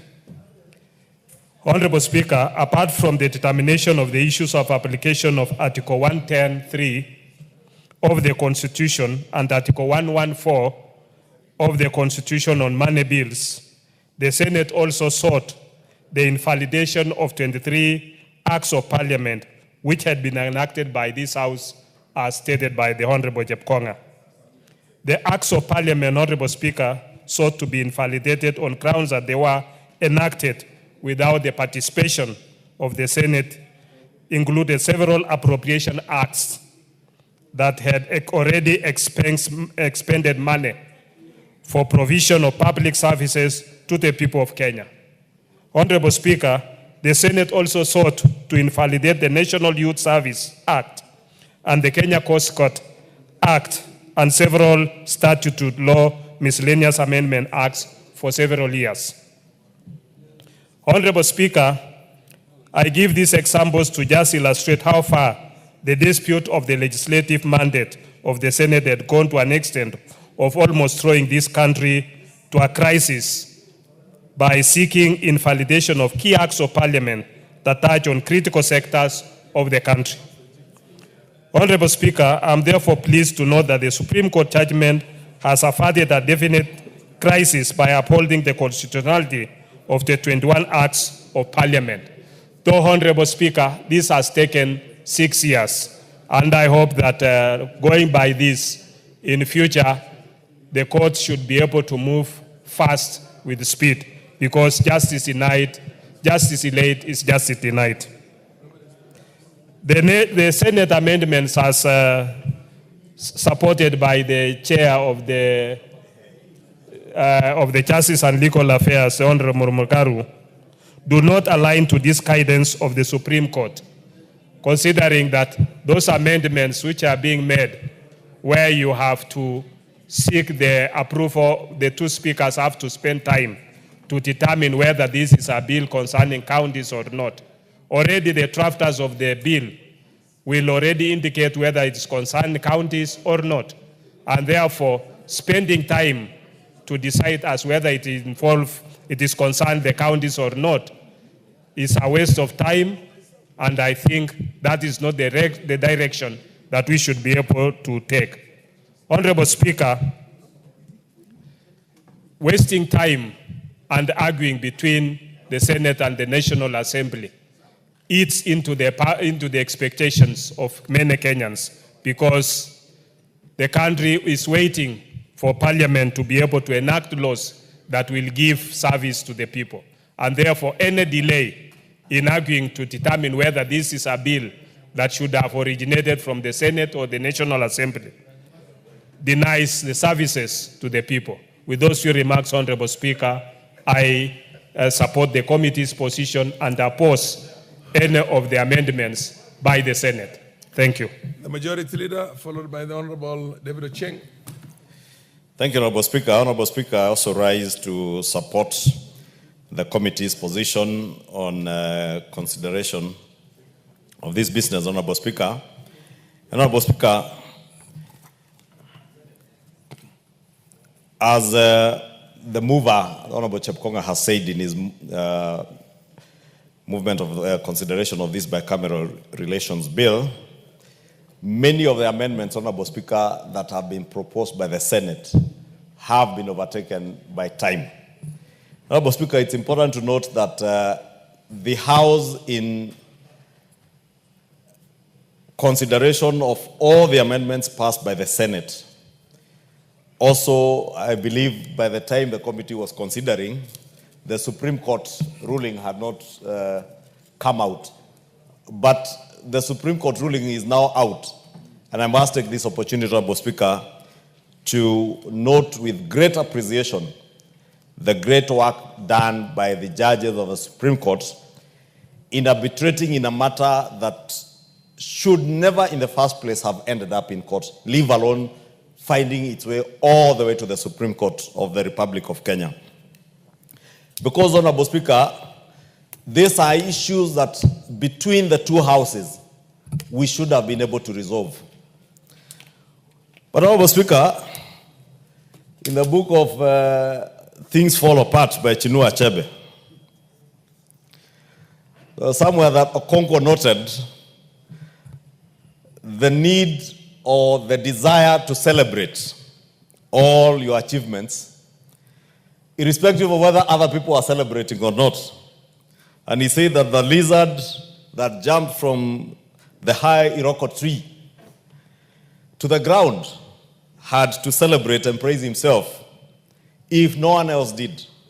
And therefore, Honorable Speaker, we are at such a point that the National Assembly, having jumped from the big Iroko tree, whether anybody else praises us or celebrates us, we must celebrate this House for our fortitude and our commitment to the word and letter of the Constitution of the Republic of Kenya as enacted by Kenyans in 2010.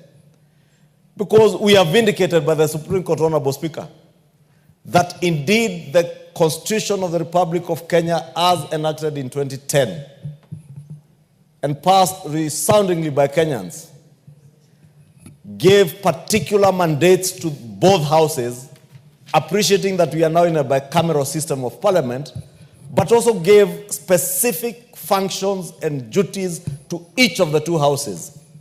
And that's why I said, Honorable Speaker, We have gone through a painful 6 years.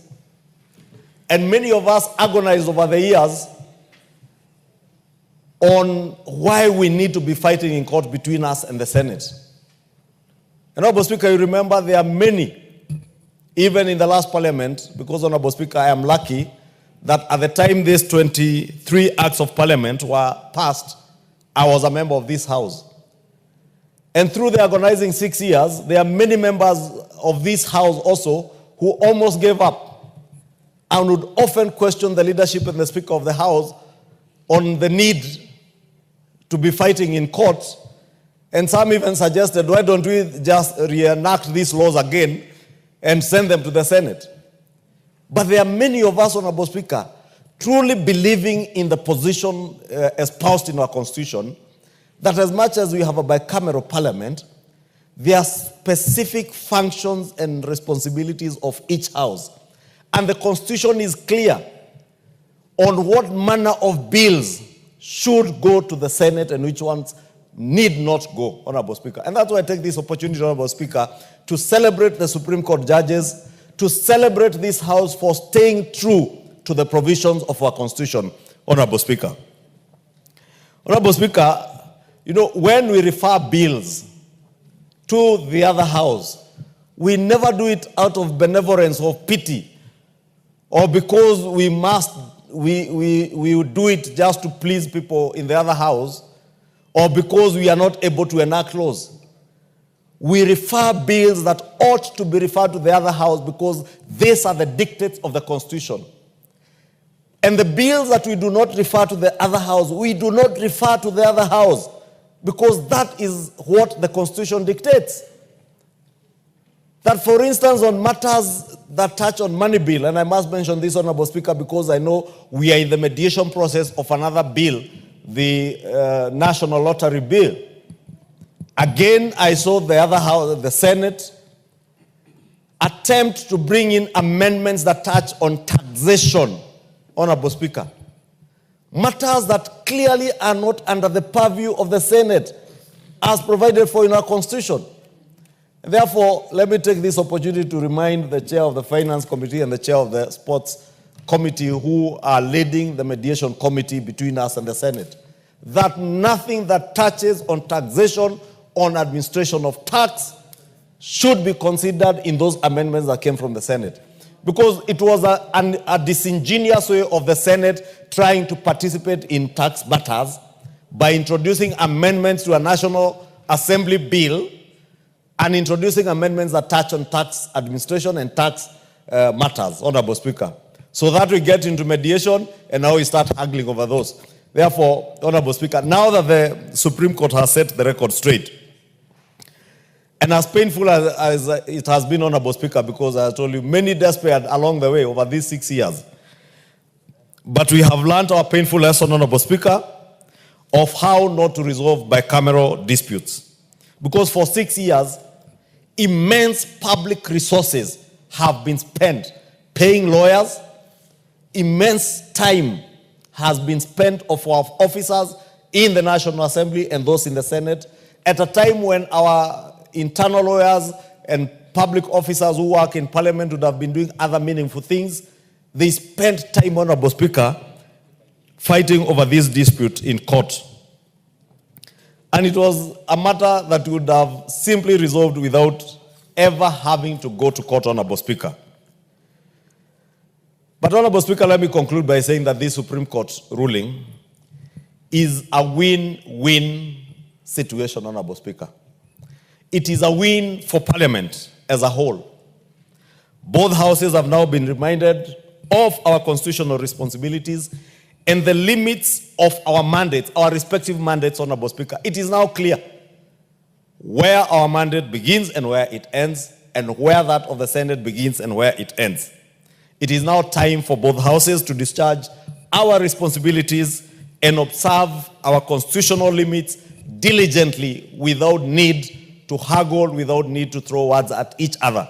Honorable Speaker, as I said when I began, with that in mind, and in this win-win situation, and this win for Parliament, and a win for the Constitution of Kenya, Honorable Speaker, an institution that were created by the Constitution of Kenya, including the Supreme Court and the two houses, Honorable Speaker. Many of the amendments that had been proposed by the Senate in this bill have been spent because that Supreme Court judgment, as delivered, has dealt in great detail. And those who have taken time to read the judgment will see that the Supreme Court judges did take a lot of their time in considering all the issues. And therefore, many of these amendments are overtaken by time and events, including that judgment. And we should not be taken back to Egypt now. Let us cross the Mediterranean and get out of Egypt, Honorable Speaker, and agree with the committee to reject all those amendments, as the chair said. Thank you, Honorable Speaker. Honorable David Ochieng, before you contribute, I want to recognize the presence in the public gallery of students from PCA Chogoria, Central Thiga Church, from Mara Constituency, Tharaka Nithi. And I think we have the Member of Parliament for Tharaka, who comes from Tharaka County and Tharaka Constituency, who is going to represent a Member of Parliament for Mara. The Honorable Murugara, look this side. This is the public gallery. That one is the Speaker's gallery. And if you want to get closer so that they can watch you, go that way, because this is probably... Thank you very much, Mr. Speaker, sir. Mr. Speaker, thank you for giving me the chance to welcome this team from Mara Constituency. It's supposed to be on behalf of my good friend Kareke Mbuki, who is not here. They are very much welcome here into the House to observe the proceedings and also see what happens in this August House, where they have elected leaders to come and represent the interests of the various communities in the country. Those remarks, I sincerely welcome them to observe the proceedings. Yes. Proceed, Honorable.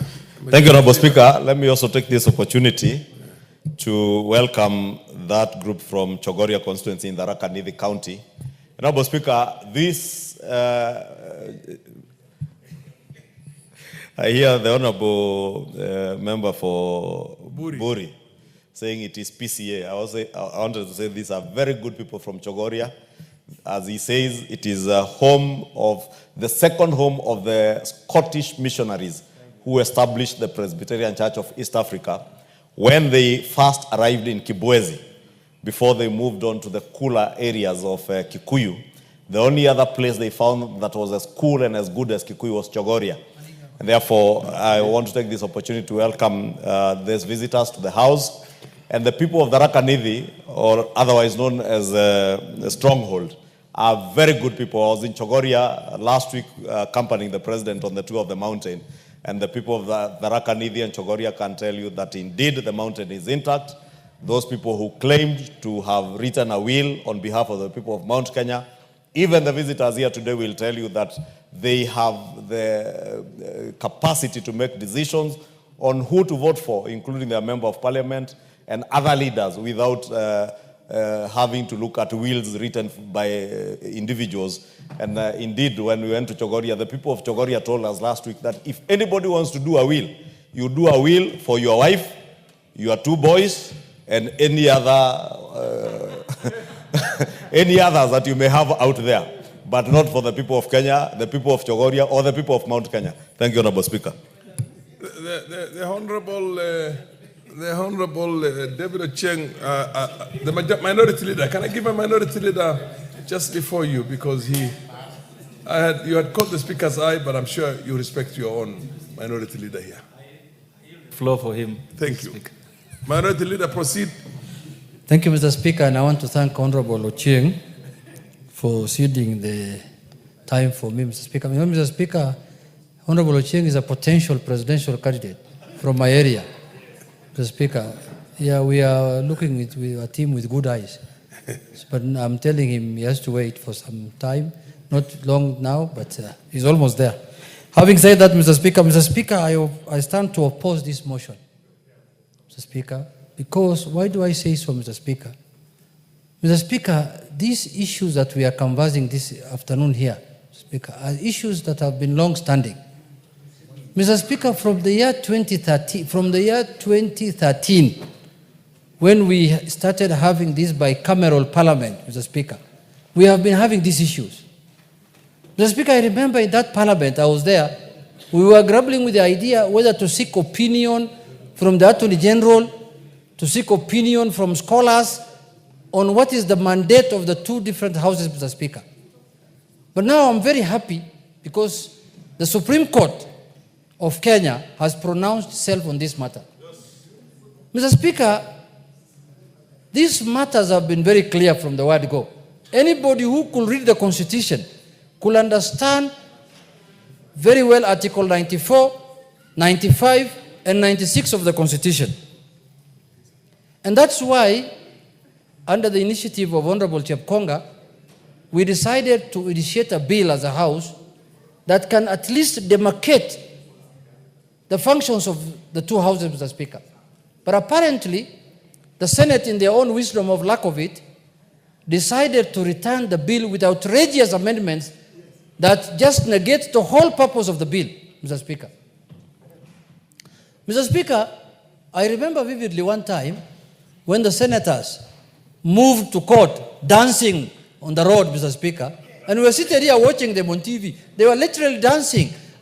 You know, you were there, you were in the Senate that time. Honorable, the lady, Honorable from Marsabit, Naomi Wako, the Deputy Whip, says she was a member of that Senate. They took 24 bills that we passed in this House, danced on the road, Mr. Speaker, like people who have won an election or something, and went to court with the sole purpose and intention of demonizing and intimidating and making the House of National Assembly look bad, Mr. Speaker.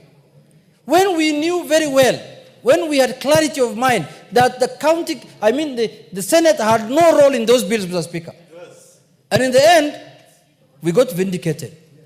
Last week or the other week, when the Supreme Court did their ruling, we were vindicated.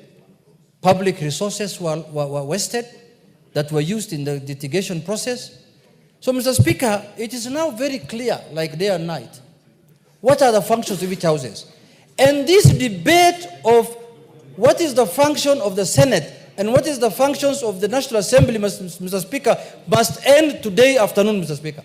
From today going forward, the Senate must know that the Supreme Court has said what they are supposed to do. Mr. Speaker, we have reached a level in this parliament, the bicameral parliament, where the Senate was demanding that taxation bills,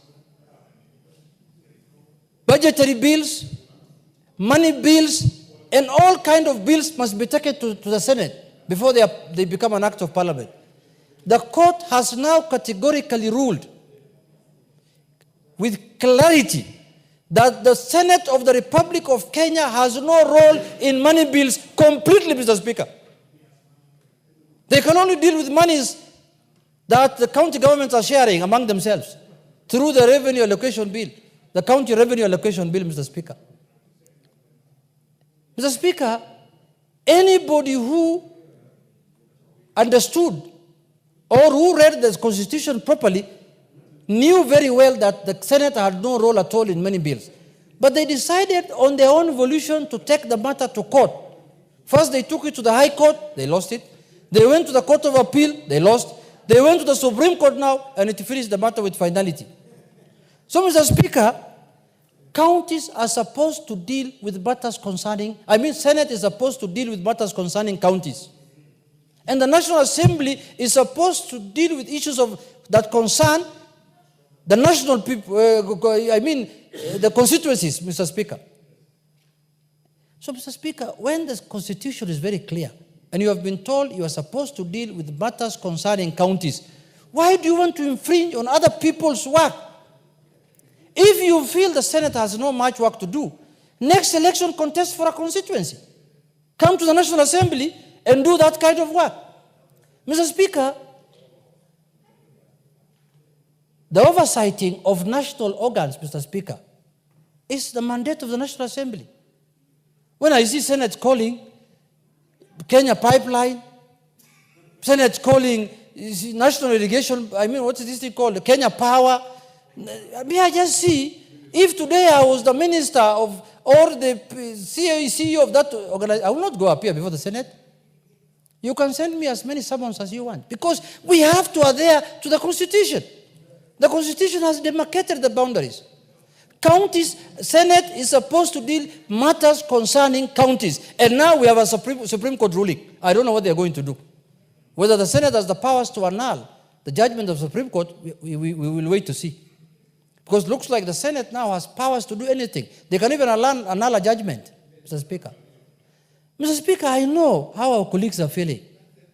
I know that they are feeling that they are supposed to do everything the National Assembly is doing. But unfortunately, the Constitution is what guides us as a nation.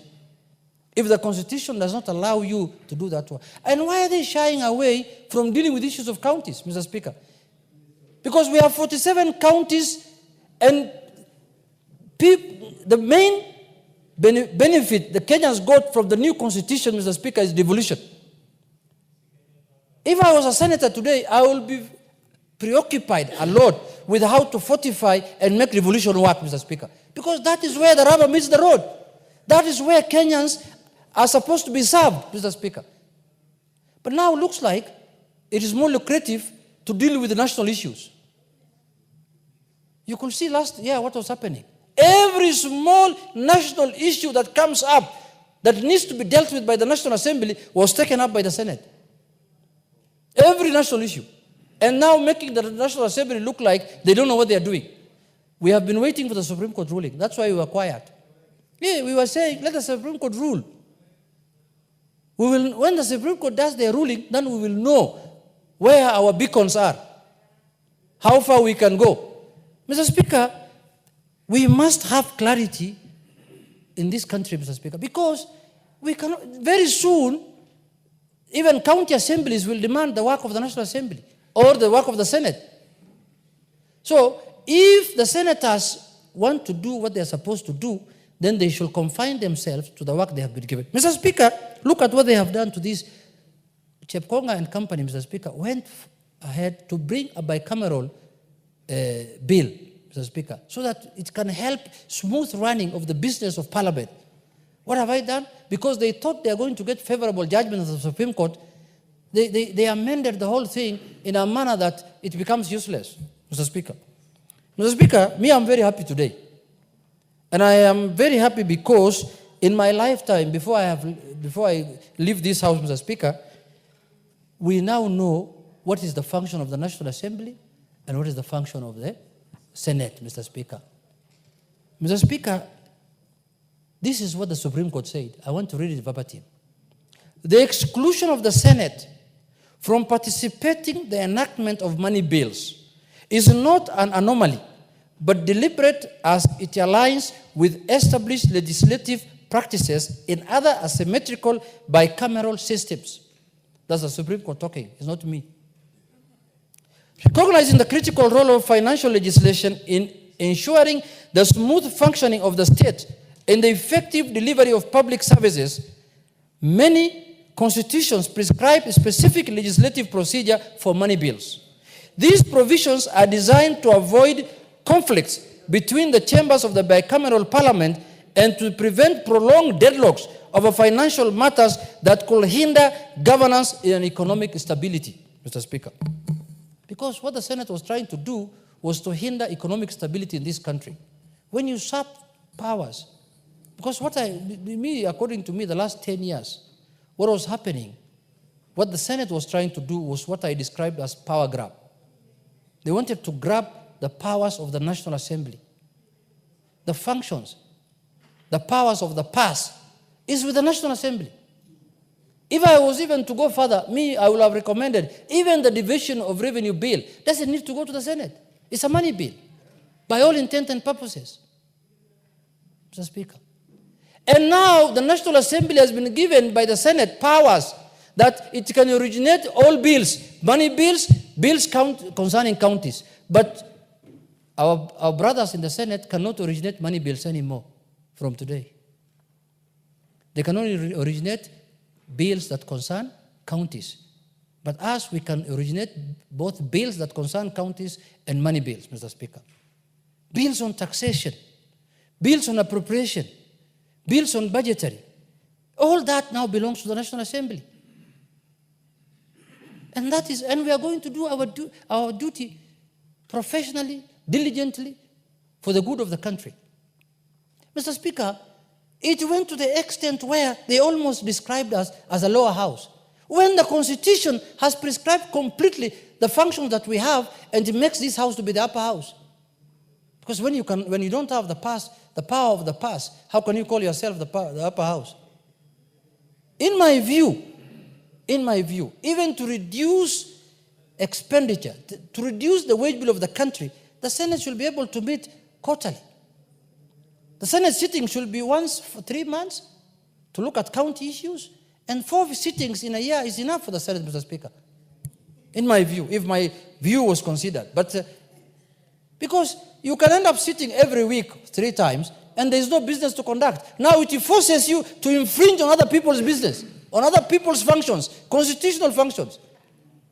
Why can't you just sit for once 3 months, look at county issues, look at them, how they are doing, audit their books, and then go home and rest? Then after another 3 months, 4 times a year is good enough for the Senate to sit, Mr. Speaker. And I'm not doing this in a derogatory manner, Mr. Speaker.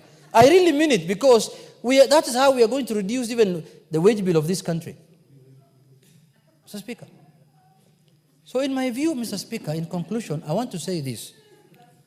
I never thought a day will arrive in this country, because look, they took 24, not 1, not 2, not 3. They took 24 bills that were passed by this House to court. 24 bills. And the court could only agree with them on 2 bills only. All the rest was said the court declared that they were constitutional. How much money do you think we have spent in litigation? Both of us, both the Senate and National Assembly. How much money? A lot of money. Whose money is that? Taxpayers' money. So, Mr. Speaker, there was no need of taking those bills to court.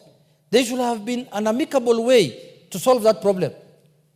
The 2 houses could sit. Even now they are saying the concurrence that is required on bills by the 2 speakers only should happen when somebody raises it. If nobody raises it, there is no need for concurrence. The bills can go on. So, Mr. Speaker, I know we have differences of age set.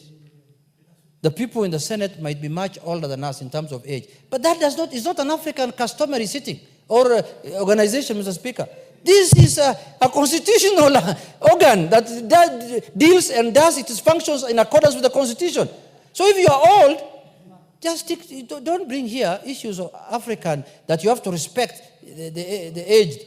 You have to respect people older than you. No. Some of them now are young, and they Give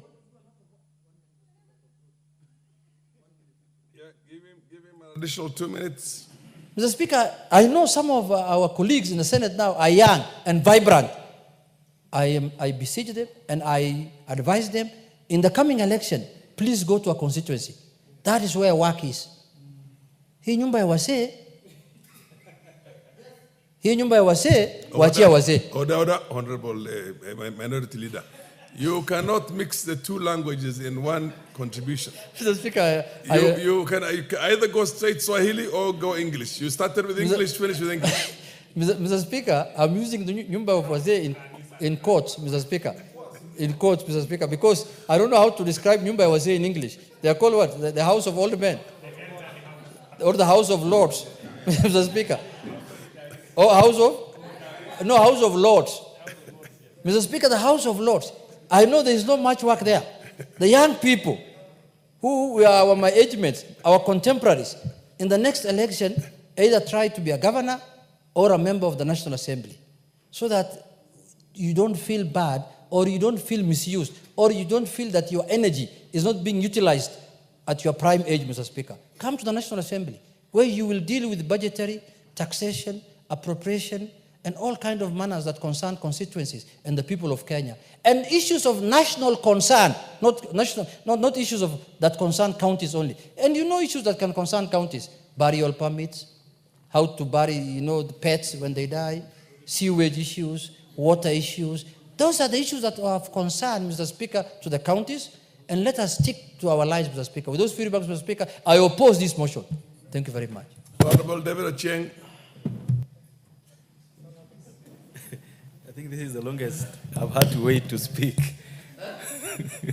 Mr. Speaker, I want to agree with the Honorable Janet, who is my friend, on all he has said. Mr. Speaker, the Senate amendments to the Houses of Parliament bill are all, in my opinion, in bad faith, and they must all be rejected.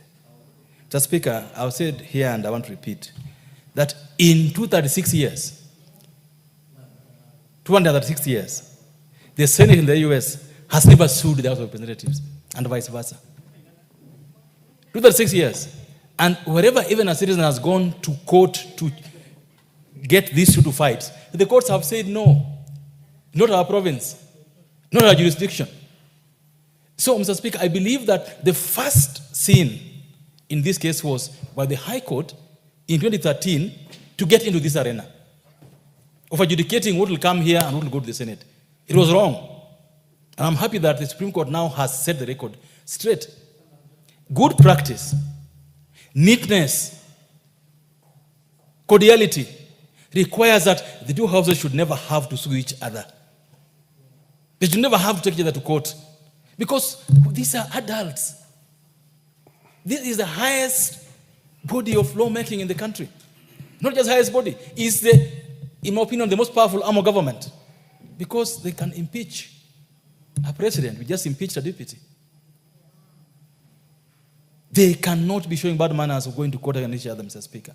And therefore, I agree with the Supreme Court on what they have just decided on. Mr. Speaker, I believe also that there was a misunderstanding, in my opinion, when we started implementing devolution. Where some people gave themselves the job of, in quotes, protecting devolution. Some people gave themselves a job of, in quotes, protecting counties. Mr. Speaker, if you look at how much money counties spend on legal fees, how much money the Council of Governors spend on legal fees, how much this Parliament has spent on legal fees, as in too much smoke, no heat, causing confusion, putting us in a situation where people think that we are fighting, and there's nothing to fight about, Mr. Speaker. So, as you go forward, Mr. Speaker, I want to request the Senate that today, as we speak, there's no county in this country 13 years later that has running water in every home. There's no county where there's running water in every home. There's no county in this country today where you'll go to a dispensary and you find that there's uniform service in every dispensary. There's none. There's no country today in this country where agriculture is run well. On the contrary, Mr. Speaker, we have allowed the county government to replicate the structure of national government, where there are people they call ministers, there are those they call PSS, there are those they call directors, and then they come here crying that they have no money to spend. Why would a county government have structures like the one in national government? There is so much the Senate could make laws on. So much. The Speaker, when I hear Senate talk about our military, talk about our foreign relations, and there's so much that is not working in the counties. What the Honorable Senator had just said. You already have so much power, you're not using. And you want to amass more. Mr. Speaker, it is not their province, and I'm happy with what has just been said this afternoon, Mr. Speaker. Devolution was meant to help people make decisions at the grassroots. I'm certain that out of the 47 governors, 3/4 of them live in Nairobi. You will meet them in Nairobi almost every week. Every week you meet them in Nairobi. Either someone by the Senate or just here, mang around Nairobi. Mr. Speaker, in fact, I believe that this assembly must descend into that arena. We cannot close our eyes anymore, Mr. Speaker, and leave it to the Senate. It is this assembly that must now discipline how counties work. In fact, I want to request my minority leader and majority leader that those things that the Senate has been doing to us taking powers of the National Assembly, you must start doing going forward. Go and do work of the counties. Make sure that the Senate is doing its work, and if they're not doing their job, we'll start summoning governors. Let the governors come to our committee, JELAC, answer questions on legal affairs. If they cannot answer questions on how they use their monies, let PSC summon them. Because the Senate has refused to do its work. So, Mr. Speaker, the Supreme Court has done something that's very commendable. And we hope that this ends this cat and mouse drama. We hope that this ends these cat fights. Because, Mr. Speaker, as you may be aware, last month, we've just finished the process of unbundling the functions. How I wish the Senate was pushing today for costing of those functions and ensuring that money is going down following those functions. So, Speaker, we have a commission of 7 commissioners called CRA, whose only job is to work on a formula of distributing money between national government and governments. It's only job, and they are full-time commissioners. And the Senate is just watching. The Speaker, the work of entrenching devolution in this country requires forethought, requires deep understanding of the work that is needed, requires sitting back and saying, I'm now a senator. What can I do to ensure that the county governments work well? Oh no. When teachers are being employed, senators want to get involved. When they're doing housing policy, they want to get involved. When they're sending police to Haiti, they want to get involved. There is so much to be done in the counties. Sports is almost dead. Our industries will be mounted, and this country will grow on the back of industrial development in the counties. Mr. Speaker, I want to request the Senate and my friend senators, you will do well in having a model law on health for the counties to follow. You will do well in having a model law on agriculture for the counties to follow. You will do well in having a proper sports law for the counties to emulate so that they are able to develop sports and work well with sports. You'll do well in having a proper law to guide ECD and early childhood learning. Mr. Speaker, they will do well in ensuring that the county governments they have today are planning well their counties. Mr. Speaker, the county governments require guidance. And whose role on who is the grandfather to ensure that this guidance is given is the Senate. I will request the Senate to reread the Constitution and get to know what are their functions. Can they, for a single moment, work on their functions so that the county governments are able to work well? Mr. Speaker, as I yield the floor, and request again the 2 speakers of our houses, but please, don't get distracted on the journey you've started of ensuring that we're not going to court again. Don't get distracted.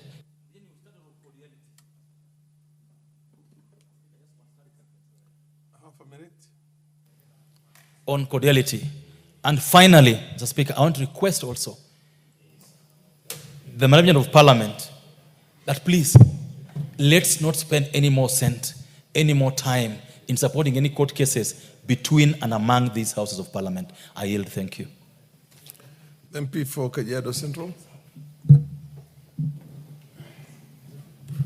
Thank you, Honorable Speaker, for giving me this opportunity.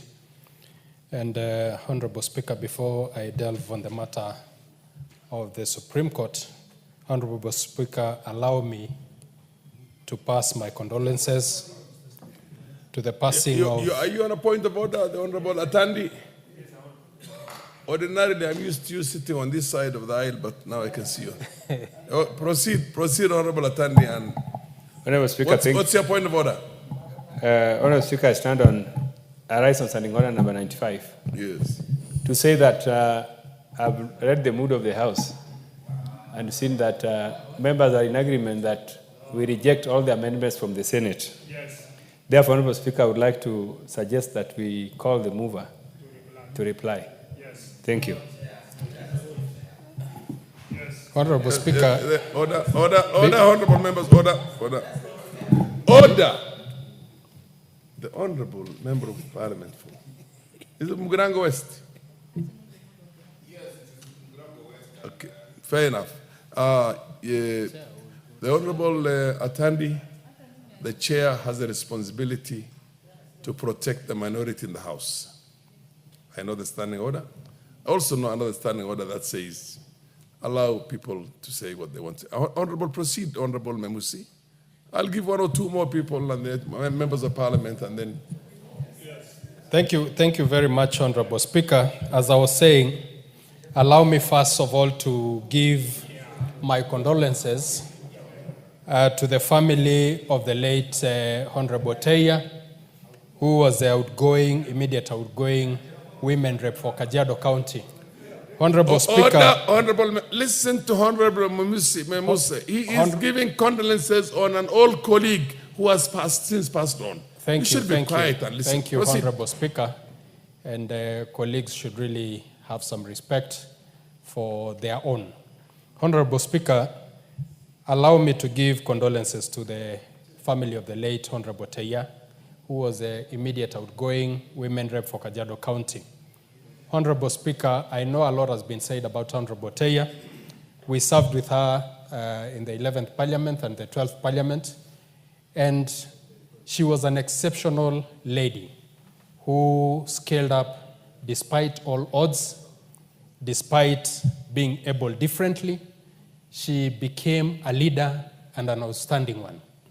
Today, Kajiado County mourns a lady who was exceptional because she was not deterred by her disability. Honorable Speaker, Teiyaa, despite Kajiado County being extremely vast, she tried to traverse the entire county. She went to rural places. I remember one meeting that really touched the hearts of women in my constituency, that she showed up despite the fact that it had rained heavily, and even some people who did not have any challenges, physical challenges, would not dare use the bad roads to reach the venue. But she made an effort and she got there. She was an exceptional lady, and I pass my condolences to her and her family, especially her children. Having said that, Honorable Speaker, allow me to also contribute my voice to the ruling of the Supreme Court. And Honorable Speaker, let me start by saying that the judiciary, through the Supreme Court, have done a great thing for this country. Honorable Memusi, the matter before the House is not the ruling of the Supreme Court. The matter before the House is a Senate bill. It's so you Senate either bill. oppose that Yes. bill or you support it. Thank you, Honorable Speaker. But you can use the Supreme Court It's a what they call Supreme ruling Court in ruling. collaboration. Yes, in collaboration. Thank you, Speaker, for the guidance. Honorable Speaker, the work of the judiciary is interpretation of the laws. And through the Supreme Court, the judiciary has interpreted an area that we willingly allowed it to become a gray area, because in the Constitution, it was very clear the functions of the two houses. Very clear. Honorable Speaker, the drafters of our Constitution envisaged a great country when they came up with devolution. And when they came up with devolution, they looked for a way of a house that will oversight counties. The main reason for Kenyans' agitation for devolution was for services, was for resources to go down to them. It was for the people to be able to rule themselves. It was for the people to be able to make decisions directly that affect them. Honorable Speaker, the Senate was supposed to make devolution work. The Senate was supposed to make Kenyans feel the importance of devolution. But unfortunately, the Senate has failed in its role. Honorable Speaker, the mess in counties, every county in this republic, you find very junior officers, so-called revenue officers, moving around collecting money from poor Kenyans. Not for that money to go to the coffers, the taxpayers' kitty, but for that money to go into people's pockets. You would find revenue officers moving around markets, taking 50 shillings, 100 shillings from very poor women who are struggling. You would find very junior officers taking money from sand harvesters and very odd businesses that Kenyans are trying to make ends meet. All this money is going to wastage, and senators are busy running around, crisscrossing on the functions of the national government. You find the Senate summoning the CS Defense. What business does Senate have with the defense of this country? What business? Honorable Speaker, that ruling, despite the Constitution having been very clear on the mandate of the two houses, but that ruling puts the Senate in its place. So with those few, Honorable Speaker, I submit. Thank you. The Honorable Sunkuya, and then followed by the Honorable Member of Parliament from Mugirango West. Thank you, the Honorable Speaker. And before I contribute to the ruling, Mr. Speaker, sir, allow me to convey my gratitude. Condolences to the family of Honorable Janet Teiyaa. Here, the Honorable MP for Kajiado West in silence. Thank you, Honorable Speaker. I want to convey my my condolences to the family of the late Honorable Janet Teiyaa, who was the women rep for Kajiado County 2017 to 2022, and nominated member of Parliament 2013 to 2017. And despite her how she was, but she was able to stand to lead the people of Kajiado, to beat a number of leaders who compete with 2017. She's a person who actually came from the interior, and he has done a lot to the people of Kajiado. He has passionate. She's a leader who actually demonstrated to his people. Mr. Speaker, so I want to say apology to the people of Kajiado and the family. Before entering and contributing to the bill, what the Senate is doing, the honorable members who are loitering around Parliament, who are not understanding their function, who are not understanding their role, their oversight, coming around Parliament, and instead of taking oversight to their counties,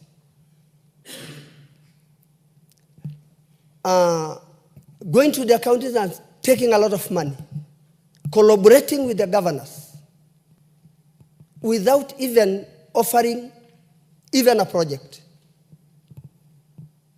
Mr. Speaker, actually, even the Constitution, if it happened for us again to go for the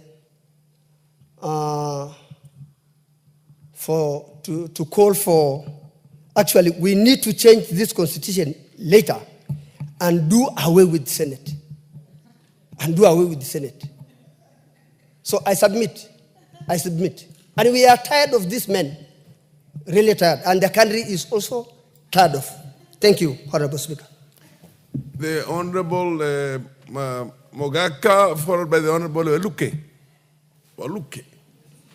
Thank you, Mr. Speaker, for this opportunity to also oppose this bill.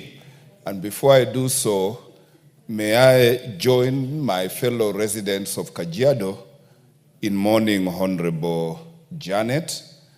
I live in Kajiado, where she once represented us, and I pray that the Almighty God does rest her soul in eternal peace. And coming back to this Senate bill, as a member of JLAC, Mr. Speaker, I had an experience engaging with the JLAC committee of the Senate, where as parliamentarians, we sought to have joint sittings and engage, and we are reaching legal minds in both JLAC, so that we come up with a piece of legislation that was to be progressive as the 2010 Constitution. Shock on me, the Senate JLAC stayed away, and we soldiered on and presented a masterpiece of a legislation, which upon presentation to them, they prescribed what we have today, which, to say the least, is ignominious. I propose that my colleagues join JLAC in rejecting those amendments in total, because they don't deserve to see the light of day. And in doing so, it is clear that Senate is trying to carve its way to waters that the Constitution of Kenya 2010 does not permit them to navigate into. And money matters are matters of the National Assembly and must be so protected. And I also want to hail the determination by the Supreme Court of Kenya, the Apex Court, for pronouncing itself and stating the obvious. Because the Constitution of Kenya has outlined functions for the two legislative houses. And the bill that was to deal with the behavior and engagement of Parliament was merely going a step further, as lawyers say, so that we have no avoidance of doubt that there is no conflict in the functions of the National Assembly and that of Senate. And I want to share with you, Mr. Speaker, I have never had an occasion again to share with any committee of Senate. I just tried to attend a Senate committee sitting this afternoon that had invited my county, Nyamira County. And believe you me, Senate is presiding over the strangulation of Nyamira County. And that is their core business. When you hear that there is a county in this Kenya with 2 county assemblies, when you hear that there is a county in this country with 2 speakers, when you hear that there is a county in this country, clear illegalities, and Senate is sitting there struggling to be given legislative authority over money matters, it is a shame. And this Senate, I want to agree with my brother from Kajiado West, that this Senate is not the kind of Senate that our Constitution contemplated. We contemplated a Senate that would be hands-on to have our health facilities function. We contemplated a Senate that would ensure that early childhood education is provided with infrastructure, is provided with teachers permanently paid and pensionable. We foresaw a Senate that would functionalize our agriculture sector so that we are food secure and become an exporting country.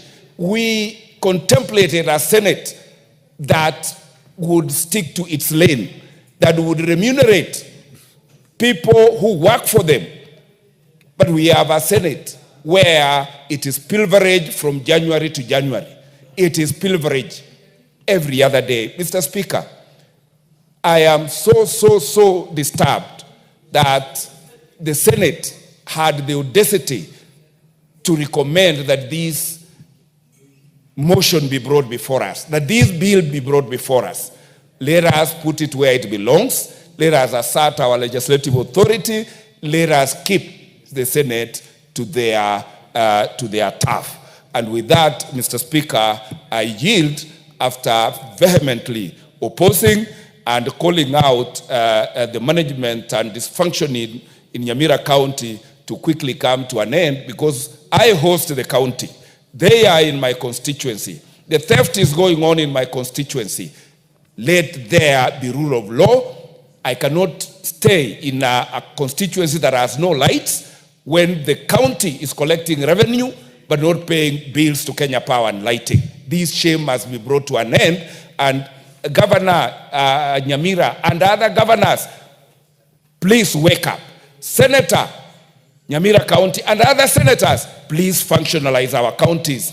We meant well for devolution. You have brought a shame to this republic. Keep off legislation on money matters. I yield. Thank you, Mr. Speaker. Honorable Waluke.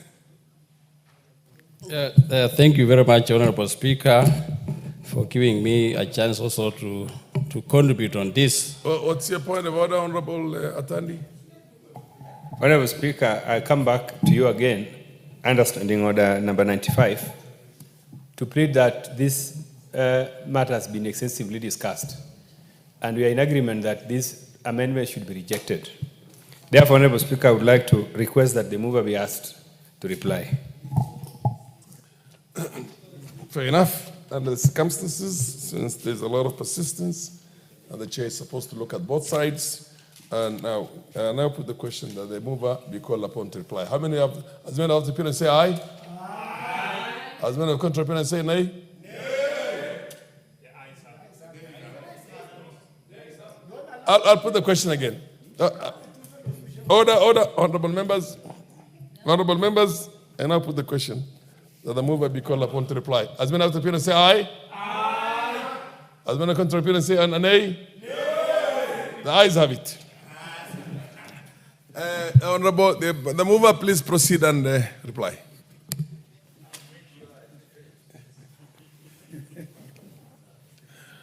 Thank you very much.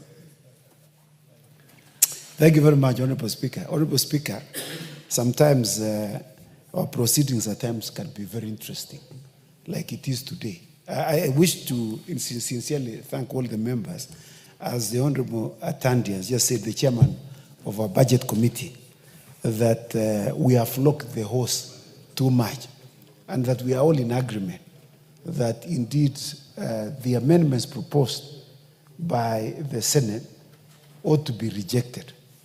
And so, Mr. Speaker, as you know, there are very many people in this country who love to swim in the sea of uncertainty, chaos, and confusion. Mr. Speaker, the Supreme Court has put brakes to this. As you know, the Constitution provides that there must be clarity in everything. And the Supreme Court, as members have contributed, has indeed clarified what is the position with regard to a number of those issues and has put them to rest. And with those many remarks, Mr. Speaker, I want to thank the members for supporting the rejection of this motion. And Mr. Speaker, I want to bring to the attention of members that when you call for the putting of the question, we are not going to say yes in this one. We are going to say no, so that we can reject the amendments from the Senate. And so with those many remarks, Mr. Speaker, I beg to reply. Honorable members, I now put the question.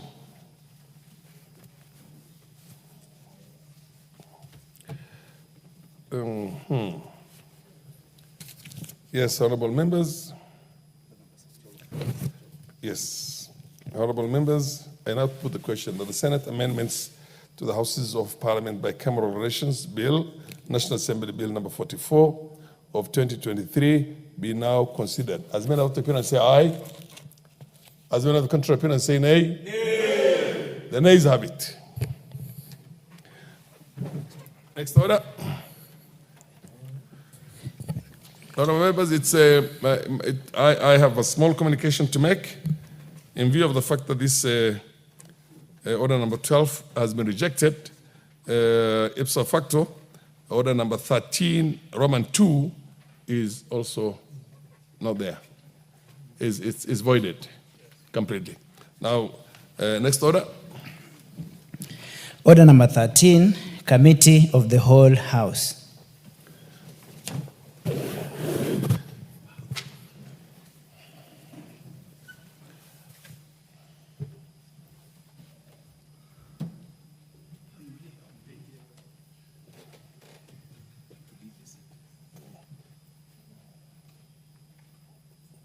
Okay.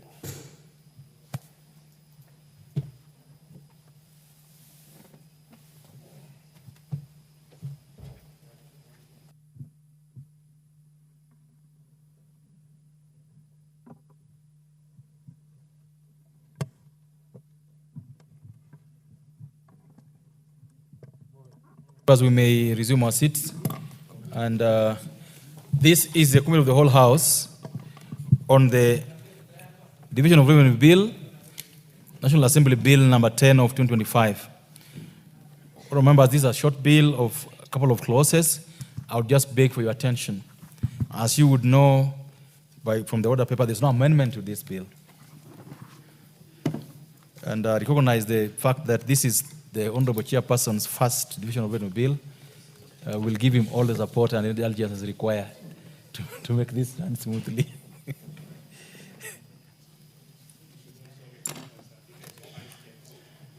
I recognize the Vice Chair, the Honorable Kosi Ofendebes, is also in the House.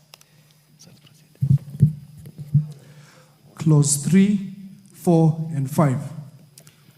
Honourable members, I propose the question that clauses 3, 4, and 5 be part of the bill. And therefore now put the question that clauses 3, 4, and 5 be part of the bill. Will as many of the opinion say aye? Will as many of the opinion say nay? Ayes have it. Schedule. Members, I propose that the schedule to the bill be the schedule of the bill.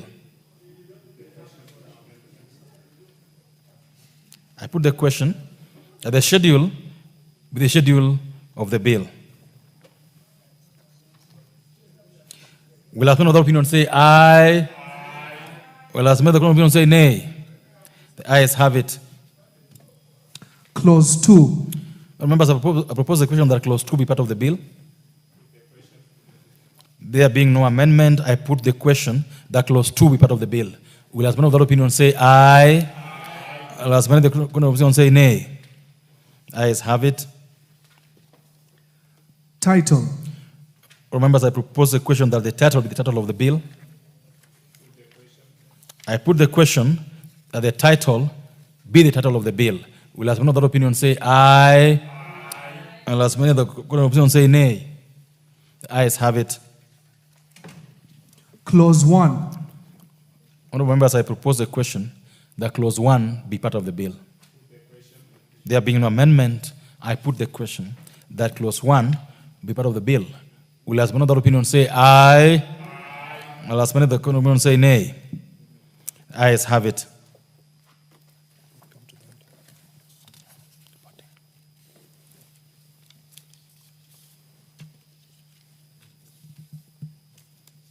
Members, I now call upon the move of this bill, the chairperson of the Budget Committee, to move for reporting.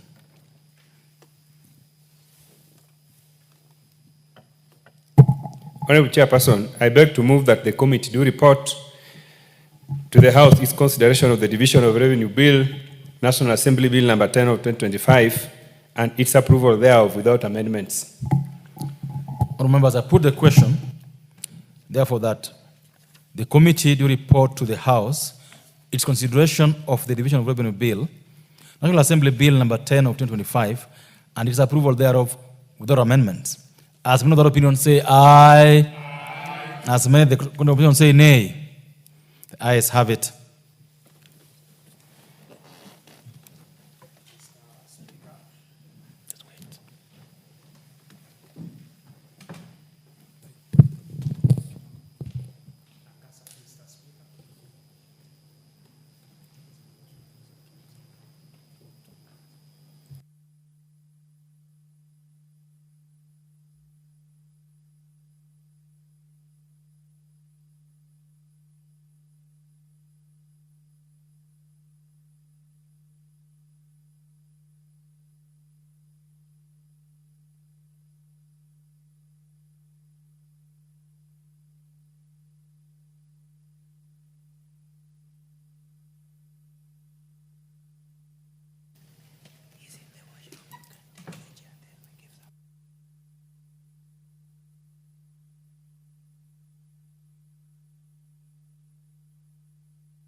I now call upon the chairperson to report to the House. Thank you very much, Speaker. Honorable Speaker, I beg to report that the Committee of the Whole House has considered the Division of Revenue Bill, National Assembly Bill number 10 of 2025, and approved the same without amendments. Thank you. Mover, Honorable Tandi. Honorable Speaker, I beg to move that the House do agree with the committee in the said report. I also request Honorable Dr. Pukose to second the motion for agreement with the report of the Committee of the House.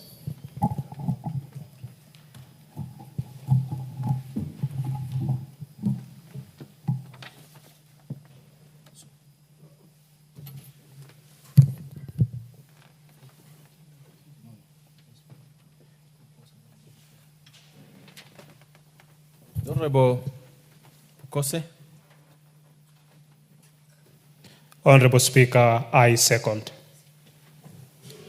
Members, I therefore propose the question, which is that the House do agree with the committee in the said report.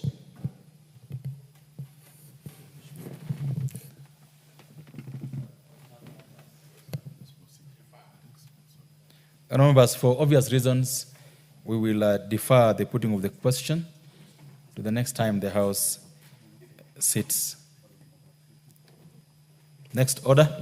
Order number 14, the Excise Duty Amendment Bill, National Assembly Bill number 7 of 2025, second reading.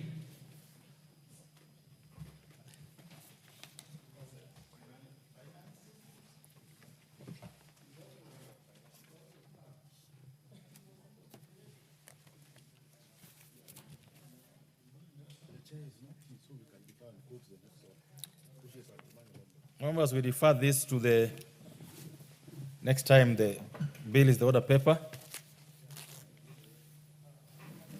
So, members, we move to the next order. Is Honorable Wonder what's out of order? Speaker. Point of order.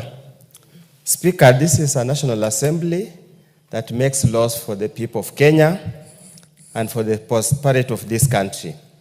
Looking around the chamber, Honorable Speaker, I hardly see any members more than 5. So, Honorable Speaker, I want to draw to attention, there is no quorum in the House to transact business.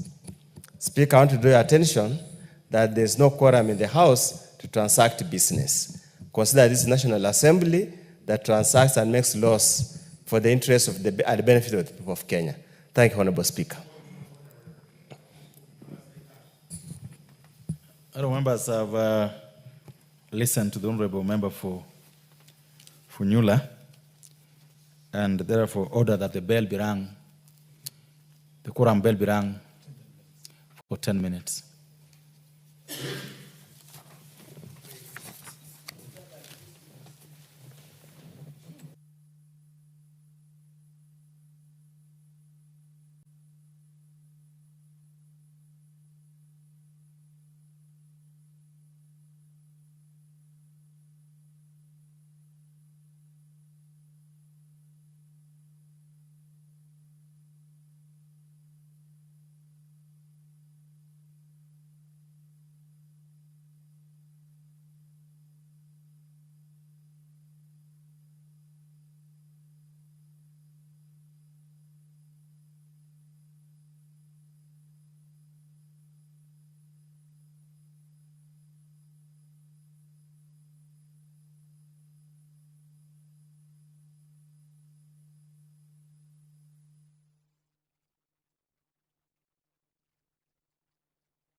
Well, the National Assembly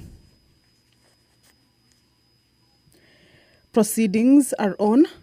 However, the House or the proceedings have fallen short of the quorum during the proceedings of the House. This is a point of order that was raised by the Honorable Member for Funyula, Honorable Dr. Ojiambo Oundo, indicating to the Speaker or informing the Speaker that much as the House is in the business of processing laws and passing laws, the House, as it stands, does not have a good number of members to be able to continue, or does not have a substantive number of members for that particular business of processing of laws or legislation making to be able to continue, and requested, or that point of order made the Speaker to direct that a quorum bell be rung for members to make their way back to the chambers. Remember, earlier on the House had quorated enough, and there are a number of businesses that were transacted. However, as it stands now, members have walked out of the chambers, making the House to lack a good number of them present to be able to continue with the business, thereby forcing the Speaker to indicate that the quorum bell then be rung for at least 10 minutes so that members who may have walked out and still within the precincts of Parliament to be able to make their way back into the chambers and allow the House attain that particular quorum for the business to proceed. Before that point of order by the Honorable Member Oundo, the members were expected to begin considering the excise duty amendment bill, a bill originating from the National Assembly, Bill number 7 of 2025. This is a bill that is at its second reading stage. And the principal object of the bill is to amend the Excise Duty Act to remove excise duty on imported fully assembled electric transformers. This excise duty was imposed in the Tax Laws Amendment Bill 2024 with the intention to support local assemblers. However, the amendment has had a negative effect on the manufacture and supply of transformers by increasing the cost of importing parts. It is intended, therefore, that this amendment will reduce the cost of electricity and enhance power connectivity through additional manufacture and supply of transformers to the Kenya Power and Lighting Company. This is a bill that seeks to amend the Excise Duty Act to remove excise duty on imported fully assembled electric transformers. And this excise duty was imposed in the Tax Laws Amendment Bill 2024 with the intention to support local assemblers. However, the amendment has had negative effect on the manufacture and supply of transformers by increasing the cost of importing parts.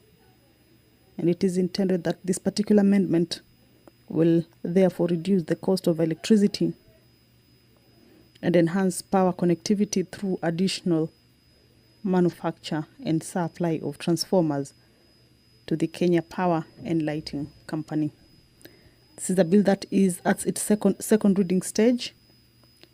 Members were about to begin debate. However, that process was interrupted after Honorable Oundo rose on a point of order to inform the House that the quorum of the House has been interrupted and that the House has not corrected as it should during the proceedings of the House, and therefore that might require more members to make their way into the chambers, of course, to enable the House attain that required quorum.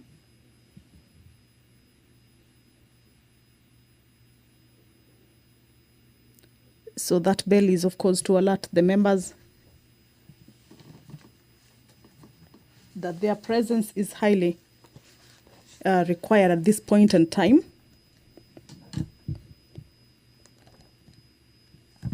While raising the point of order, the Honorable Oundo indicated that the purpose of the House is to formulate laws and pass laws.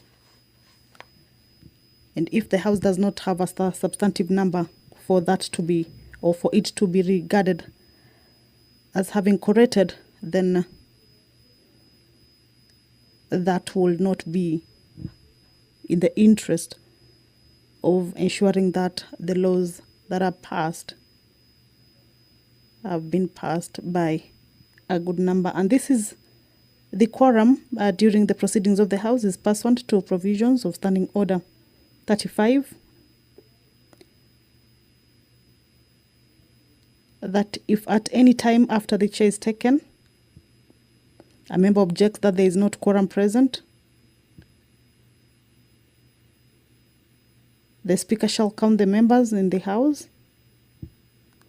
If on the count a quorum does not appear to be present,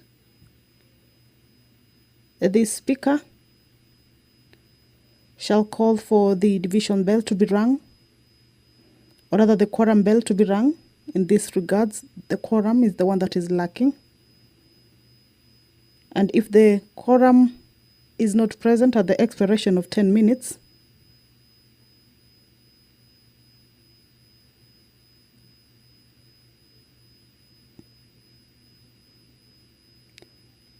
if the speaker is in the chair, the speaker shall adjourn the House until the next sitting without question being put. So that is the inside of the National Assembly chambers. As you can see, the number of members has reduced compared to how it was initially, or when the House started its business or commenced its business. So that means that members have walked out. That bell is just to indicate to them that the proceedings of the House are still on. However, a quorum is lacking, or the House does not have a substantive number for the business to continue, and that their presence is at the chambers, as you can see.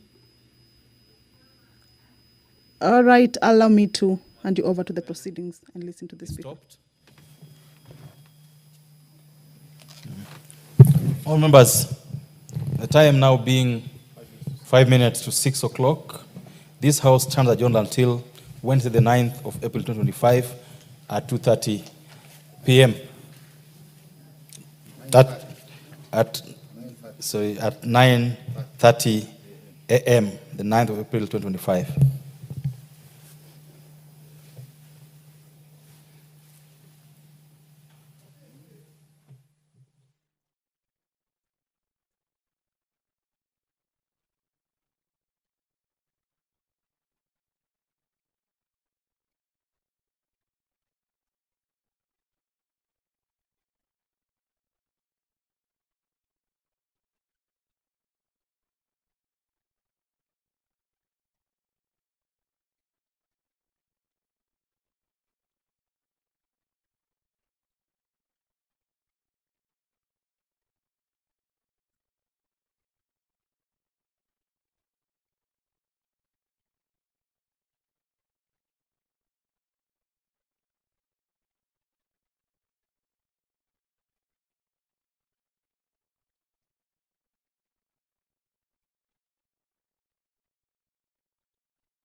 Hi there, Jamie here today at Teachers Tech. Hope you're having a great day today. Today I want to show you how to use Microsoft Access. So this is a beginner's tutorial in Microsoft Access. I'll have a series of different videos that will follow up and build on each one. So today we'll go over the basics